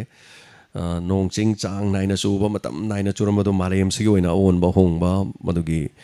ꯑꯑꯣꯟꯕ ꯑꯍꯣꯡꯕ ꯑꯃ ꯂꯥꯛꯈ꯭ꯔ ꯃꯇꯨꯡꯗ ꯆꯩꯊꯦꯡ ꯃꯅꯤꯄꯨꯔꯗꯁꯨ ꯐꯪꯉꯤ ꯍꯜꯂꯣ ꯃꯤꯡ ꯑꯃꯗꯤ ꯂꯩꯐꯝ ꯍꯥꯏꯕꯤꯁꯤ ꯇꯔꯥꯝꯂꯣꯛꯆꯔꯤ ꯍꯥꯏꯕꯤꯁꯤ ꯀꯔꯤ ꯋꯥꯐꯝ ꯊꯝꯕꯤꯅꯤꯡꯉꯤ ꯁꯟꯗꯣꯛꯄ ꯂꯤꯂꯥꯗꯣ ꯌꯥꯝ ꯅꯨꯡꯉꯥꯏ ꯁꯥꯔ ꯈꯣꯏꯅ ꯂꯥꯡꯕ ꯊꯕꯛ ꯇꯧꯔꯤꯁꯤꯕꯨ ꯁꯔꯀꯥꯔꯅ ꯃꯇꯦꯡ ꯀꯔꯤ ꯄꯥꯡꯕꯤꯌꯨ ꯌꯥꯔꯣꯏꯗꯣꯏꯔꯥ ꯑꯩꯈꯣꯏꯗꯤ ꯃꯇꯦꯡ ꯄꯥꯡꯅꯅꯕꯩ ꯅꯠꯇꯦ ꯁꯔꯀꯥꯔꯒꯤ ꯃꯇꯦꯡ ꯐꯪꯅꯕꯩꯁꯨ ꯅꯠꯇꯦ ꯍꯣꯏ ꯐꯪꯗꯦ ꯁꯨꯡꯉꯥꯏ ꯍꯥꯏꯕꯗꯤ ꯌꯥꯗꯦ ꯑꯩꯈꯣꯏ ꯁꯦꯟꯇꯔꯗꯒꯤ ꯑꯣꯏꯅ ꯐꯪꯖꯩ ꯁꯦꯟꯇꯔꯗꯒꯤ ꯑꯣꯏꯅ ꯑꯩꯈꯣꯏꯅ ꯀꯣꯚꯤꯗꯀꯤ ꯋꯥ ꯉꯥꯡꯖꯔꯤꯕ ꯑꯗꯒꯤꯗꯤ ꯇꯣꯉꯥꯟ ꯇꯣꯉꯥꯟꯕ ꯗꯦꯡꯒꯨ ꯃलेꯔꯤꯌꯥ ꯁꯤꯒꯤ ꯇꯧꯖꯔꯤꯕ ꯃꯌꯥꯝ ꯑꯗꯨꯒ ꯀꯣꯚꯤꯗꯀꯤ ꯑꯦꯋꯥꯔꯅꯦꯁ ꯑꯩꯈꯣꯏꯅ ꯇꯧꯖꯔꯤꯕ ꯊꯕꯛ ꯍꯥꯏꯇꯥꯔꯦ ꯄꯨꯛꯅꯤꯡꯒꯤ ꯋꯥꯔꯣꯜꯁꯦ ꯁꯤꯗꯩꯗ ꯃꯤꯌꯥꯝ ꯄꯨꯝꯅꯃꯛꯇ ꯀꯣꯚꯤꯗꯀꯤ ꯚꯦꯛꯁꯤꯅꯦꯁꯟꯒꯤ ꯑꯩꯅ ꯋꯥ ꯉꯥꯡꯕ ꯌꯥꯎꯖꯔꯤꯁꯦ ꯃꯁꯤ ꯄ꯭ꯔꯣꯖꯦꯛ ꯑꯃ ꯊꯥꯒꯠꯂꯤ ꯑꯩꯈꯣꯏꯅ ꯌꯥꯝ ꯁꯦꯡꯅ ꯍꯥꯏꯖꯒꯦ ꯄ꯭ꯔꯣꯖꯦꯛꯁꯤꯗ ꯄꯩꯁꯥꯗꯤ ꯌꯥꯝꯗꯦ ꯑꯗꯨꯝ ꯄꯩꯁꯥꯗꯤ ꯁꯤꯅ ꯄꯨꯟꯅ ꯍꯥꯏꯇꯥꯔꯦ ꯆꯍꯤ ꯑꯃꯒꯤ ꯃꯅꯨꯡꯗ ꯑꯗꯨꯗ ꯂꯩꯕꯗ ꯂꯨꯄꯥ 53,000 ꯀꯥꯟꯅ ꯐꯪꯕ ꯌꯥꯎꯏ ꯁꯣ 53,000ꯅ ꯍꯧꯖꯤꯛꯇꯗꯤ ꯀꯔꯤ ꯇꯧꯔꯨꯅꯤ ꯀꯣ ꯁꯨꯡꯐꯪ ꯐꯪꯗꯦ ꯀꯥꯏꯗꯕ ꯅꯠꯇꯦ ꯁꯥꯔꯅ ꯇꯧꯕꯤꯕ ꯃꯌꯥꯝꯁꯦ ꯑꯩꯈꯣꯏꯒꯤ ꯄꯨꯝꯅꯃꯛ ꯑꯅꯥ ꯑꯌꯦꯛꯇꯒꯤ ꯀꯅꯥꯒꯤ ꯂꯣꯏꯅ ꯄꯨꯛꯅꯤꯡ ꯄꯣꯊꯥꯔꯤꯉꯩꯁꯤꯗ ꯁꯔꯀꯥꯔꯅ ꯃꯇꯦꯡ ꯈꯤꯇꯪ ꯄꯥꯡꯕꯤꯔꯒꯗꯤ ꯆꯦꯟꯒꯗ꯭ꯔꯥ ꯁꯤꯅꯤꯗ ꯊꯣꯏꯗꯣꯛꯄ ꯂꯩꯇꯦ ꯃꯇꯦꯡ ꯄꯥꯡꯕꯤꯗ꯭ꯔꯕꯁꯨꯅꯦ ꯃꯌꯥꯝꯅ ꯅꯨꯡꯁꯤꯕꯤꯔꯒ ꯂꯣꯏꯔꯦ ꯑꯩꯈꯣꯏ ꯑꯣꯏꯖꯕ ꯊꯤꯕꯒꯤ ꯂꯥꯛꯄ ꯅꯠꯇꯦ ꯑꯩꯈꯣꯏꯅ ꯍꯥꯏꯖꯕꯗꯣ ꯌꯦꯁ ꯑꯩꯈꯣꯏ ꯊꯕꯛ ꯊꯧꯔꯝꯗ ꯅꯨꯡꯁꯤꯕꯤꯕꯗꯒꯤ ꯃꯌꯥꯝꯅ 200, 300, 400, 500 ꯍꯣꯔꯦꯟꯁꯨ ꯑꯗꯨꯝ ꯂꯥꯎꯊꯣꯛꯆꯒꯅꯤ ꯃꯌꯥꯝꯅ ꯑꯗꯨꯝ ꯄꯤꯕꯤ ꯍꯥꯏꯇꯥꯔꯦ ꯃꯌꯥꯝꯅ ꯄꯤꯔꯛꯇ꯭ꯔꯦ ꯀꯩꯁꯨ ꯀꯥꯏꯕ ꯂꯩꯇꯦ ꯑꯗꯨꯝ ꯉꯝꯅꯅꯕ ꯑꯗꯨꯝ ꯍꯣꯠꯅꯖꯔꯛꯏ ꯑꯍꯥꯟꯕ ꯍꯧꯕ ꯃꯇꯝꯗ ꯗꯥꯏꯃꯟ ꯍꯧꯔꯛꯄ ꯃꯇꯝꯗ ꯕ꯭ꯂꯣꯀꯦꯠ ꯇꯧꯕꯗ ꯊꯥꯎ ꯂꯤꯇꯔꯗ ꯂꯨꯄꯥ 290ꯗ ꯂꯤꯇꯔ ꯑꯃꯗ ꯄꯨꯡ 13 ꯉꯪꯉꯒ ꯃꯌꯥꯝꯒꯤꯗꯃꯛ ꯍꯧꯔꯛꯈ꯭ꯔꯕꯅꯤ ꯇꯣꯂꯣꯞ ꯁꯤꯗ ꯂꯩꯔꯤꯕ ꯁ꯭ꯇꯥꯐ ꯂꯩꯔꯤꯁꯤꯡꯁꯤ ꯑꯩꯈꯣꯏ ꯉꯝꯅꯕ ꯍꯣꯠꯅꯔꯤ ꯃꯇꯝ ꯈꯔꯒꯤ ꯃꯇꯨꯡꯗꯗꯤ ꯇꯣꯂꯣꯞꯁꯤ ꯂꯨꯄꯥ 10,10, ꯐꯪꯕ ꯉꯝꯅꯅꯕꯅ ꯃꯗꯨꯒꯤ ꯄ꯭ꯂꯥꯟ ꯁꯤꯜꯂꯤ ꯉꯝꯅꯅꯕ ꯍꯣꯠꯅꯔꯤ ꯇꯧꯁꯨ ꯇꯧꯒꯗꯧꯔꯤ ꯑꯗꯨꯒ ꯍꯧꯖꯤꯛꯃꯛꯀꯤꯗꯤ ꯑꯩꯈꯣꯏ ꯁꯤ ꯂꯩꯖꯦ ꯊꯥꯎ ꯊꯨꯝ ꯈꯔ ꯇꯧꯔꯒ ꯆꯥꯛ ꯏꯁꯤꯡ ꯈꯔ ꯄꯤꯖꯔꯒ ꯌꯥꯝ ꯐ꯭ꯔꯤꯗꯅꯤ ꯍꯥꯏꯇꯥꯔꯦ ꯂꯣꯏꯅꯃꯛ ꯑꯩꯈꯣꯏ ꯇꯧꯖꯔꯤꯁꯤ ꯅꯪ ꯇꯣꯂꯣꯞ ꯀꯌꯥ ꯐꯪꯉꯦꯗ ꯑꯩꯈꯣꯏ ꯈꯪꯗꯦꯕ ꯇꯣꯂꯣꯞꯀꯤ ꯅꯠꯇꯦ ꯑꯩꯈꯣꯏꯅ ꯇꯧꯖꯩꯁꯤꯗꯤꯀꯣ ꯑꯗꯨ ꯁꯔꯀꯥꯔꯅ ꯃꯇꯦꯡ ꯄꯥꯡꯕꯤꯅꯕꯒꯤꯁꯨ ꯅꯠꯇꯦ ꯑꯗꯨꯒ ꯄꯥꯡꯕꯤꯔꯦ ꯐꯔꯦ ꯄꯥꯡꯕꯤꯗ꯭ꯔꯦ ꯐꯔꯦ ꯑꯗꯨꯒꯤꯗꯤ ꯊꯣꯏꯗꯣꯛꯄ ꯀꯔꯤꯝ ꯂꯩꯇꯦ ꯑꯗꯨꯒ ꯄꯥꯡꯒꯗꯕꯅꯤ ꯍꯥꯏꯕ ꯅꯤꯌꯣꯝꯁꯨ ꯂꯩꯇꯦ ꯑꯃꯁꯨ ꯂꯩꯇꯦ ꯑꯗꯨꯒ ꯄꯥꯡꯉꯣꯏ ꯍꯥꯏꯕꯁꯨ ꯌꯥꯗꯦ ꯀꯅꯥꯅ ꯈꯪꯅꯤꯀꯣ ꯅꯨꯡꯁꯤꯕꯤꯕ ꯑꯁꯇ꯭ꯔꯦꯂꯤꯌꯥꯗ ꯂꯩꯕ ꯑꯩꯈꯣꯏ ꯁꯔꯥꯖꯦꯟꯅ ꯑꯁꯇ꯭ꯔꯦꯂꯤꯌꯥꯗꯒꯤ ꯃꯥꯒꯤ ꯄꯩꯁꯥ ꯍꯥꯏꯇꯥꯔꯦꯅꯦꯀꯣ ꯑꯩꯈꯣꯏꯒꯤ 52,000 ꯀꯥꯞꯄꯛꯈ꯭ꯔꯤꯗꯨꯅꯦꯕ ꯃꯤ ꯑꯃꯅ ꯗꯥꯏꯃꯟꯗ 52,000 ꯀꯥꯏꯅ ꯀꯥꯞꯄꯛꯈꯤꯕꯗꯣ ꯑꯗꯣ ꯑꯩꯈꯣꯏꯅ ꯁꯦꯝꯒꯠ ꯁꯥꯒꯠꯂꯤꯕ ꯇꯧꯔꯤꯕ ꯃꯌꯥꯝ ꯊꯥꯗꯔꯤꯁꯤ ꯍꯟꯗꯛꯀꯤ ꯊꯥ ꯈꯛꯇꯗ ꯍꯥꯏꯇꯥꯔꯦ ꯁꯦꯞꯇꯦꯝꯕꯔ ꯊꯥ ꯈꯛꯇꯗ ꯗꯥꯏꯃꯟ ꯔꯦꯗꯤꯑꯣꯗ ꯂꯨꯄꯥ 5,00,000 ꯈꯔ ꯍꯦꯜꯂꯤ ꯑꯩꯈꯣꯏꯅ ꯊꯥꯗꯔꯤꯕ ꯃꯌꯥꯝ ꯁꯦꯝꯒꯠ ꯁꯥꯒꯠꯄꯒꯤ ꯑꯗꯨ ꯀꯌా ꯌꯥꯝꯈ꯭ꯔꯕꯅꯣ ꯃꯃꯥꯡꯒꯤ ꯊꯥꯗ ꯂꯨꯄꯥ 3,00,000 ꯈꯔ ꯍꯦꯜꯂꯤ ꯊꯥ ꯈꯨꯗꯤꯡꯒꯤ ꯑꯩꯈꯣꯏꯅ ꯊꯥꯗꯔꯤꯁꯦ ꯑꯉꯛꯄꯗꯅꯤ ꯑꯗꯣ ꯃꯁꯤꯅ ꯂꯣꯏꯕ ꯅꯥꯏꯕ ꯅꯠꯇꯦ ꯑꯩꯈꯣꯏꯒꯤ ꯕꯤꯜꯗꯤꯡ ꯀꯟꯁꯇ꯭ꯔꯛꯁꯟ ꯃꯄꯥꯟꯗꯒꯤ ꯌꯦꯡꯕꯗ ꯐꯖꯗ꯭ꯔꯁꯨ ꯃꯅꯨꯡꯗ ꯂꯩꯔꯤꯕ ꯐꯦꯁꯤꯂꯤꯇꯤꯁꯤꯡ ꯑꯃꯠꯇ ꯋꯥꯠꯇꯅꯕ ꯍꯣꯠꯅꯔꯤꯕꯅꯤ ꯁ꯭ꯇꯨꯗꯤꯑꯣ ꯃꯁꯤꯡ ꯍꯦꯟꯒꯠꯅꯕ ꯍꯣꯠꯅꯔꯤꯕꯅꯤ ꯁꯦꯝ ꯁꯥꯔꯤ ꯄꯣꯠ ꯆꯩ ꯀꯌꯥ ꯉꯔꯥꯡ ꯅꯍꯥꯟꯁꯨ ꯀꯝꯄ꯭ꯌꯨꯇꯔ ꯌꯥꯔꯛꯇ꯭ꯔꯤꯗꯨꯅꯤ ꯗꯦꯁ ꯀꯝꯄ꯭ꯌꯨꯇꯔ ꯑꯃꯃꯨꯛ ꯆꯦꯟꯅꯕ ꯍꯣꯠꯅꯕꯗ 1,05,000 ꯑꯗꯨꯅ 95,000ꯗ ꯂꯧꯔꯤꯅꯤ ꯁꯣ ꯁꯨꯃꯥꯏꯅ ꯍꯣꯠꯅꯩ ꯃꯊꯪ ꯑꯗꯩ ꯑꯃ ꯌꯥꯁꯜꯂꯛꯇꯦ ꯑꯃ ꯌꯥꯔꯛꯏ ꯑꯃ ꯀꯥꯏꯁꯜꯂꯛꯏ ꯑꯃ ꯇꯦꯛꯁꯜꯂꯛꯏ ꯉꯥꯡꯉꯤꯕ ꯃꯥꯏꯀ꯭ꯔꯣꯐꯣꯟ ꯁꯤ ꯑꯅꯧꯕ ꯃꯥꯏꯀ꯭ꯔꯣꯐꯣꯟꯅꯤ ꯍꯥꯟꯅ ꯉꯥꯡꯖꯔꯝꯕꯗꯨ ꯀꯦꯟꯈ꯭ꯔꯕꯅꯤ ꯊꯋꯥꯟꯃꯤꯆꯥꯛꯅ ꯀꯦꯟꯈ꯭ꯔꯕꯗ ꯃꯥꯏꯀ꯭ꯔꯣꯐꯣꯟ ꯀꯦꯜꯂꯤꯕꯅꯤ ꯑꯗꯨꯝ ꯉꯥꯡꯉꯤꯁꯦ ꯑꯗꯨꯝ ꯌꯥꯎ ꯌꯥꯗꯕꯅꯤ ꯃꯤꯗꯨꯁꯨ ꯁꯤꯔꯤꯕꯅꯤꯅꯀꯣ ꯑꯗ ꯁꯤꯖꯤꯟꯅꯔꯤꯕ ꯂꯥꯏꯚ ꯁ꯭ꯇ꯭ꯔꯤꯝꯒꯤ ꯀꯦꯃꯦꯔꯥ ꯀꯦꯃꯦꯔꯥ ꯃꯔꯤꯅꯤ ꯃꯔꯤ ꯃꯅꯨꯡꯗ ꯑꯃ ꯂꯩꯔꯨꯕꯒ ꯊꯥ 3 ꯁꯨꯕꯗ ꯇꯨꯈ꯭ꯔꯕꯅꯤ ꯁꯤꯅꯤ ꯑꯩꯈꯣꯏꯒꯤ ꯂꯥꯏꯕꯛꯁꯦ ꯇꯝꯕ ꯉꯝꯗꯦ ꯑꯗꯣ ꯄꯨꯝꯅꯃꯛ ꯍꯣꯠꯅꯔꯤꯁꯤ ꯀꯔꯤꯒꯤꯅꯣ ꯍꯥꯏ ꯀꯥꯟꯗ ꯑꯩꯈꯣꯏꯒꯤ ꯈꯨꯟꯅꯥꯏ ꯑꯁꯤꯒꯤ ꯑꯩꯈꯣꯏꯒꯤ ꯏꯔꯝꯗꯝ ꯑꯁꯤꯒꯤ ꯑꯩꯈꯣꯏꯒꯤ ꯂꯩꯄꯥꯛ ꯑꯁꯤꯒꯤ ꯃꯔꯣꯜ ꯊꯣꯛꯇ꯭ꯔꯕ ꯊꯃꯣꯏ ꯀꯌꯥꯅ ꯑꯔꯥꯞꯄꯗ ꯂꯩꯕꯤꯔꯤꯕ ꯈꯨꯡꯒꯪꯗ ꯂꯩꯕꯤꯔꯤꯕ ꯁꯍꯔꯗ ꯂꯩꯔꯤꯕ ꯄꯨꯝꯅꯃꯛ ꯄꯨꯟꯁꯤꯜꯂꯀꯥꯟꯗ ꯑꯩꯈꯣꯏ ꯂꯝꯗꯝꯁꯤꯗ ꯑꯩꯈꯣꯏ ꯀꯩꯗꯧꯔꯤꯒꯦ ꯑꯩꯈꯣꯏ प्रजा ꯃꯌꯥꯝꯁꯤꯕꯨ ꯂꯩꯀꯥꯏꯗ ꯀꯔꯤ ꯊꯣꯛꯏꯕꯒꯦ ꯀꯔꯤ ꯋꯥꯈꯜ ꯈꯜꯂꯤꯒꯦ ꯀꯔꯝꯕ ꯋꯥꯈꯜꯗ ꯀꯔꯝꯕ ꯄꯥꯟꯗꯝꯗ ꯍꯤꯡꯅꯔꯤꯕꯒꯦ ꯍꯥꯏꯕꯗꯣ ꯑꯗꯣꯝꯅ ꯌꯨꯝꯗ ꯐꯝꯃꯀꯥꯟꯗ ꯈꯪꯕ ꯉꯝꯃꯦꯕ ꯑꯗꯨ ꯅꯠꯇꯕꯗ ꯑꯗꯣꯝꯅ ꯏꯟꯇꯔꯇꯦꯟꯃꯦꯟꯒꯤ ꯆꯦꯅꯦꯜ ꯑꯃꯗ ꯆꯠꯂꯨꯅꯤ ꯏꯁꯩ ꯌꯦꯡꯉꯨꯅꯤ ꯐꯤꯂꯝ ꯌꯦꯡꯉꯨꯅꯤ ꯀꯣꯃꯦꯗꯤ ꯌꯦꯡꯉꯨꯅꯤ ꯑꯗꯨꯅꯗꯤ ꯑꯗꯣꯝꯒꯤ ꯏꯟꯇꯔꯇꯦꯟꯃꯦꯟ ꯈꯛ ꯑꯣꯏꯗꯅ ꯗꯥꯏꯃꯟ ꯔꯦꯗꯤꯑꯣꯅ ꯇꯧꯖꯔꯤꯁꯤꯗꯤ ꯄꯨꯛꯅꯤꯡꯒꯤ ꯋꯥꯔꯣꯜ ꯍꯥꯏ ꯀꯥꯟꯗ ꯑꯩꯒꯤ ꯂꯩꯕꯥꯛ ꯑꯩꯅ ꯂꯩꯔꯤꯕ ꯏꯔꯝꯗꯝꯁꯤꯗ ꯑꯩꯒꯤ ꯐꯨꯔꯨꯞꯆꯥꯁꯤꯡꯅ ꯀꯔꯤ ꯈꯜꯂꯤꯕꯒꯦ ꯀꯔꯤ ꯇꯧꯔꯤꯕꯒꯦ ꯃꯈꯣꯏ ꯀꯔꯤ ꯋꯥꯠꯂꯤꯕꯒꯦ ꯍꯥꯏꯕꯗꯣ ꯂꯣꯏꯅ ꯈꯪꯕꯤꯒꯅꯦꯕ ꯑꯗꯨꯒꯤꯅꯤ ꯊꯧꯔꯝꯁꯤꯒꯤ ꯍꯥꯏꯇꯥꯔꯦ ꯁꯣ ꯑꯩꯈꯣꯏꯒꯤ ꯄꯥꯟꯗꯝꯗꯤ ꯁꯤꯅꯤ ꯑꯩꯈꯣই ꯑꯃꯠꯇ ꯑꯣꯏꯕꯅꯤ ꯄꯨꯟꯁꯤꯟꯅꯕꯅꯤ ꯅꯨꯡꯁꯤꯅꯕꯅꯤ ꯍꯥꯏꯇꯥꯔꯦ ꯍꯜꯂꯣ ꯃꯤꯡ ꯑꯃꯗ ꯂꯩꯐꯝ ꯍꯥꯏꯕꯤꯁꯤ ꯍꯜꯂꯣ ꯍꯜꯂꯣ ꯃꯤꯡꯒ ꯂꯩꯐꯝꯒ ꯍꯥꯏꯕꯤꯌꯨ ꯋꯥꯡꯖꯤꯡꯗꯒꯤ ꯄ꯭ꯔꯦꯃꯥ ꯍꯥꯏꯕꯤꯌꯨ ꯀꯔꯤ ꯋꯥꯐꯝ ꯊꯝꯕꯤꯅꯤꯡꯉꯤ ꯀꯩꯅꯣꯝꯇ ꯍꯥꯏꯖꯒꯗꯧꯕꯅꯤ ꯍꯥꯏꯕꯤꯁꯤ ꯄꯩꯁꯥ ꯑꯔꯤꯕ ꯊꯤꯕ ꯄꯩꯁꯥꯁꯤ ꯃꯇꯝ ꯑꯃꯗ ꯕ꯭ꯔꯤꯇꯤꯁꯅ ꯄꯥꯜꯂꯤꯉꯩ ꯄꯩꯁꯥꯅꯤ ꯁꯤꯁꯤ ꯊꯤꯕ ꯂꯩꯔꯒꯗꯤ ꯃꯌꯥꯝꯅ ꯑꯗꯨꯝ ꯍꯥꯏꯕꯤꯔꯛꯑꯣꯅ ꯍꯥꯏꯒꯦ ꯇꯧꯖꯕꯅꯤ ꯁꯥꯔ ꯄꯩꯁꯥ ꯑꯔꯤꯕ ꯌꯥꯝ ꯂꯩꯕꯤꯕ꯭ꯔꯣ ꯄꯩꯁꯥ ꯑꯔꯤꯕ ꯈꯔꯗꯤ ꯂꯩꯌꯦ ꯊꯤꯕꯗꯤ ꯂꯩꯕꯅꯦ ꯃꯗꯨ ꯏꯟꯇꯔꯅꯦꯠꯇꯁꯨ ꯄꯩꯁꯥ ꯑꯔꯤꯕ ꯊꯤꯕ ꯂꯩꯕꯅꯦ ꯐ꯭ꯔꯣꯗꯁꯨ ꯌꯥꯝ ꯂꯩꯕꯅꯦ ꯑꯗꯨꯕꯨ ꯋꯥꯡꯖꯤꯡꯗ ꯑꯗꯣꯝꯒꯤ ꯑꯦꯗ꯭ꯔꯦꯁꯇꯨ ꯀꯔꯤ ꯍꯥꯏꯇꯥꯔꯦ ꯋꯥꯡꯖꯤꯡ ꯀꯔꯥꯏꯋꯥꯏ ꯂꯩꯀꯥꯏꯗ ꯋꯥꯡꯖꯤꯡ ꯈꯣꯏꯔꯥꯝꯕ ꯋꯥꯡꯖꯤꯡ ꯍꯣꯗꯥꯝꯕꯗ ꯂꯩꯕꯤꯕ ꯃꯤꯡꯗꯣ ꯑꯝꯇꯪꯒ ꯍꯥꯏꯕꯤꯌꯨ ꯄ꯭ꯔꯣꯒꯥꯝꯁꯤ ꯀꯣꯟꯅ ꯇꯥꯕ ꯃꯤ 3 ꯂꯩꯅꯕꯁꯤꯡꯅ ꯈꯪꯖꯅꯕ ꯃꯤꯡꯗꯨ ꯀꯔꯤ ꯍꯥꯏꯕ